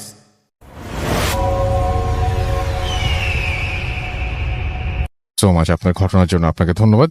আমরা দেখতে পাচ্ছি যে আমাদের এইখানে আরো একটা ইমেইল আছে, সেই ইমেইলটা আমি একটু পড়ে শোনাতে চাই আপনাদেরকে এবং আশা করছি যে এটাও আপনাদের ভালো লাগবে। এবং আমি এরকম প্রচুর ইমেল চাই, আসলে ইমেল পড়তে অনেক ভালো লাগে এবং আপনারাও পছন্দ করেন আমি জানি, এবং যারা লেখেন তারা খুব চমৎকার করে লেখেন। এরকম ইমেল আমি প্রচুর চাই, প্রচুর, যেটা সত্যি ঘটনা হলে সবাই ভালোবাসেন আসলে। যাই হোক, আমাকে লিখছেন রাসেল ভাই নমস্কার নেবেন, আমি আশু যশোর বিমানবন্দর রোড আরবপুর থেকে লিখছি। আজই প্রথম ভূত এফএমে কোনো ঘটনা পাঠালাম। যদি ঘটনাটি আপনাদের ভালো লাগে তাহলে এই ঘটনাটি সবাইকে পড়ে শোনাবেন। ঘটনায় যাওয়ার আগে কিছু কথা বলে নিলে ভালো হবে। এটা আমার মেজ ভাইয়ের কাকি শাশুড়ির মৃত্যুকে নিয়ে ঘটনা। তারা আমাদের পাশের জেলাতেই থাকেন, কারণবশত জেলাটার নামটা বললাম না। মূল ঘটনায় যাবার আগে কিছু কথা বলে রাখি। আমাদের হিন্দুদের মৃত ব্যক্তিকে যারা শ্মশানে নিয়ে যায় তাদেরকে কাঠোরে বলে। আর আমাদের মারা যাবার 11 দিন থেকে শ্রাদ্ধের বিভিন্ন আনুষ্ঠানিকতা আরম্ভ হয়। 12তম দিনে মহাভোজের আয়োজন হয় এবং 13তম দিনে কীর্তন ও প্রার্থনা হয়। আর মহাভোজের দিন মৃত ব্যক্তির আত্মার উদ্দেশ্যে নিমন্ত্রণ করা হয়। ঘটনাটি ঘটে 10 নভেম্বর 2017 তারিখ শুক্রবার। মৃত ব্যক্তির ছিল নানান ব্যাধি, যেমন কিডনি নষ্ট হয়ে যায়, গ্যাসের সমস্যা, তার শরীরের ভেতরে অধিকাংশ জিনিসই নষ্ট হয়ে যায়, আরও অনেক সমস্যা যা ডাক্তারের হাতের বাইরে চলে যায়। আমরা সবাই জানতাম যে তার মৃত্যু অবধারিত। একটু বলে রাখি, তাকে বারান্দায় একটি খাটে থাকতে দেয়া হতো এবং সাথে বাড়ির অন্য সদস্যরাও থাকতো। হঠাৎ 10 তারিখ সকালে তিনি পরলোক গমন করেন। সমস্ত বাড়িতে এক অন্যরকম পরিবেশ। দূর দূর থেকে আত্মীয় স্বজনরা বাড়িতে এসে জমা হচ্ছেন। যথারীতি সব কাজ শেষে তাকে শ্মশানে নিয়ে সমাধিস্থ করা হয়। বাড়িতে আস্তে আস্তে লোকের সংখ্যাও কমে যায়। চারিদিকে থমথমে পরিবেশ। কেবল তার মেয়েরা মায়ের শোকে আর্তনাদ করছে। মৃত ব্যক্তি মারা যাবার আগে তার বোনকে আসতে বলেছিলেন দেখবে বলে, হয়তো কোনো কারণে সে আসতে পারেনি, কিন্তু মারা যাবার পর সে এসেছিল। সেদিন রাতে ওই খাটেই তার বোন এবং মেয়ে ঘুমায়। এত সময় সব ঠিকঠাক চলছিল। রাত বেড়ে ঘড়ির কাঁটা যখন আনুমানিক 2টার দিকে, তখন হঠাৎ ঘরের চালে খুব জোরে সোরে একটা আওয়াজ হলো, যেন কেউ চালে ইট মারছে। এতে মোটামুটি সবাই জেগে গেছে, কিন্তু সবাই যে যার মতো চুপ করে শুয়ে থাকে। ওই আওয়াজটাকে কেন্দ্র করে সবাই কেমন যেন ভীত হয়ে যায়। ঠিক তখন থেকেই আরম্ভ হয় অস্বাভাবিক ঘটনা। প্রথমে বারান্দায় শোয়া সেই বোনের গায়ের থেকে আপনা আপনি কম্বল বারবার পড়ে যাচ্ছে, কেমন যেন অন্যরকম অনুভূতি হচ্ছে তার। বোনটি এবার হঠাৎ করে খেয়াল করে দেখে যে অন্ধকারে কেমন যেন মানুষের আকৃতি তার কম্বল ধরে টানছে। ভয় তার গলা থেকে কোনো আওয়াজ বের হচ্ছে না। অনেক চেষ্টা করেও সে কিছুই করতে পারছে না। এক পর্যায়ে ওই আকৃতিটা কম্বল দিয়ে তার গলা চেপে ধরেছে। ঠিক তখনই সে যা দেখে, তার জন্য সে প্রস্তুত ছিল না। সে দেখে যে তারই মারা যাওয়া বোন পুরো সুস্থ অবস্থায় তাকে গলা টিপে ধরেছে এবং প্রচণ্ড অন্ধকারে তার ওপর চাপ দিচ্ছে। আর কিছু সময় এভাবে থাকলে হয়তো তাকে আর জীবিত ফেরত পেতাম না। এমন সময় থাকা অন্য মহিলাটির গায়ে তার হাতের স্পর্শ করলে সে কিছুটা স্বাভাবিক হয়। তার সাথে এই পর্যন্ত তার পাশে মৃত ব্যক্তির এক মেয়ে তখনও ঘুমাচ্ছিল। এবার তার কাছে ওই আকৃতিটা যেয়ে বসে এবং তার মাথায় হাত বুলায়। যে মৃত ব্যক্তির বোন অসাড় হয়ে দেখে, কিন্তু সে কিছুই বলতে পারে না বা করতে পারে না। এটাও বলে রাখা ভালো যে ওই মহিলা তার ছেলে মেয়েদের খুব ভালোবাসত। তিনি নিজের ঔষধের টাকা দিয়ে ছেলে মেয়ের বউয়ের জন্য গয়না বানিয়েছিলেন। তারপর থেকে বাড়িতে সবসময় থমথমে পরিবেশ থাকতো। ঘটনা এখানেই শেষ হয়নি, এবার আরও রোমাঞ্চকর কিছু ঘটনা ঘটে। এবার শ্রাদ্ধের দিন বাড়ি ভর্তি সব লোকজন নিয়ম অনুসারে সব কাঠুরেদেরকে নিমন্ত্রণ করে মহাভোজে অংশগ্রহণ করার জন্য। আর সেই সাথে ওই মৃত ব্যক্তি ও অন্য প্রয়াত ব্যক্তিদের নিমন্ত্রণ করা হয়েছে। তাদেরকে সময় দেওয়া হয়েছে রাত 9টার সময়। রাত 8:30 মধ্যে সব কাঠুরে চলে যায়। খাবার পরিবেশন করা শেষ। মৃত ব্যক্তির এক জামাই উপহাস করে বলে, আরে মরা মানুষ কি কখনো খেতে আসে নাকি? আচ্ছা, আমি আজ দেখব কিভাবে ও এসে ভাত খায়। বেশ কিছু সময় পর সবকিছু ভালোই চলছিল। আস্তে আস্তে ঘড়ির কাঁটা 9টার কাছে পৌঁছায়। এবার বাড়ির পরিস্থিতি পাল্টে যেতে আরম্ভ করলো। ওই জামাই খেতে বসেছে, এমন সময় হঠাৎ তার পেছনে খুব জোরে একটা আওয়াজ হয়। কিন্তু অবাক করা বিষয়, আওয়াজটা যে কিসের তা কেউ আবিষ্কার করতে পারল না। এবার বাড়ির এক পাশ থেকে কেমন যেন গোঙানোর শব্দ আসছে। ক্রমশ আওয়াজটা বেড়েই চলছে। আস্তে আস্তে আওয়াজটা অনেকে একসাথে ঝগড়া করলে যেমনটা হয় তেমন মনে হচ্ছে, এবং একসাথে অনেকগুলো কুকুর যেন আওয়াজ করছে। সেখানে মাত্র একটি কুকুর ছিল এবং সেটা সবার সামনেই বসা ছিল। ওই কুকুরটাও ভয়ে ওই দিকে যাচ্ছে না। এবার রাত 9টা বাজে। সবাই খাবার দাবার খাওয়ার জন্য প্রার্থনা করে খেতে আরম্ভ করে। ঠিক তখনই সব আওয়াজ থেমে গেল। এবার যা আরম্ভ হলো, ওই পাশ থেকে সেখানে নিমন্ত্রণ করা হয়েছে সেখান থেকে কিছু অস্বাভাবিক শব্দ শোনা যাচ্ছে। অনেকটা মাংসের হাড় চিবানোর শব্দ, কটর মটর। সবাই এই শব্দ শুনতে পারছিল। তখন মৃত ব্যক্তির স্বামী ভাবে যে আসলে এটা কিসের আওয়াজ, সত্যিই কি সে এসে খাবে? তো তিনি ওই পাশে আস্তে আস্তে করে দূর থেকে তাকায়। তাকানোর পর সে যে দেখে, আমাদের সবাইকে হতবাক করে দেয়। সে তার মৃত স্ত্রীকে দেখতে পায় এবং সে সেখানে খেতে বসেছে। সেখানে মৃত ব্যক্তিকে নিমন্ত্রণ করা হয়েছিল সেখানে, এবং এটা তিনি শুধু দেখেননি, বাড়ির অন্য লোকেরাও দেখে এবং বাড়িতে যত লোক ছিল তারা সবাই প্রচণ্ডভাবে ভয় পেয়ে যায়। এভাবে বিভিন্ন ভীতিকর পরিবেশের মধ্য দিয়ে কাটে সারা রাত। তারপর থেকে আর তেমন কিছু ঘটেনি। এখন পর্যন্ত সবই ঠিকঠাক আছে। মৃত ব্যক্তির আসার প্রমাণ পাওয়ার জন্য ওই জায়গায় পাতলা করে মাটির প্রলেপ দেওয়া হয়, যাতে কেউ আসলে তার পায়ের ছাপ পড়ে যাবে। পরের দিন সেখানে পায়ের ছাপ পাওয়া যায়, মানুষের মতো পরিপাটি হয়ে খাওয়া ও অনেক নমুনাও পাওয়া যায়। এবং আমি নিজে না থাকলে হয়তো কখনো বিশ্বাস করতাম না এটা তাদের বাড়ির মধ্যে ঘটে যাওয়া ঘটনা। এবং অনেকে বিশ্বাস করতে পারেন এবং বিশ্বাস নাও করতে পারেন, কিন্তু আমি নিজে এই ঘটনার প্রমাণ। ভালো থাকবেন। কিছুদিন আগেও আবার একটা ঘটনা ঘটেছে, সময় করে লিখে পাঠাবো। তো এই ঘটনাটাই তিনি লিখেছেন এবং থ্যাংক ইউ ভেরি মাচ আপনার ঘটনার জন্য। আপনাকে অনেক ধন্যবাদ। চমৎকার কিছু ঘটনা নিয়ে, চমৎকার কিছু অতিথি নিয়ে আবারও ফিরে আসবো। সেই পর্যন্ত সবাই ভালো থাকুন, সুস্থ থাকুন, সুন্দর থাকুন, মোস্ট ইম্পর্টেন্টলি ফুর্তিতে থাকুন। টাটা।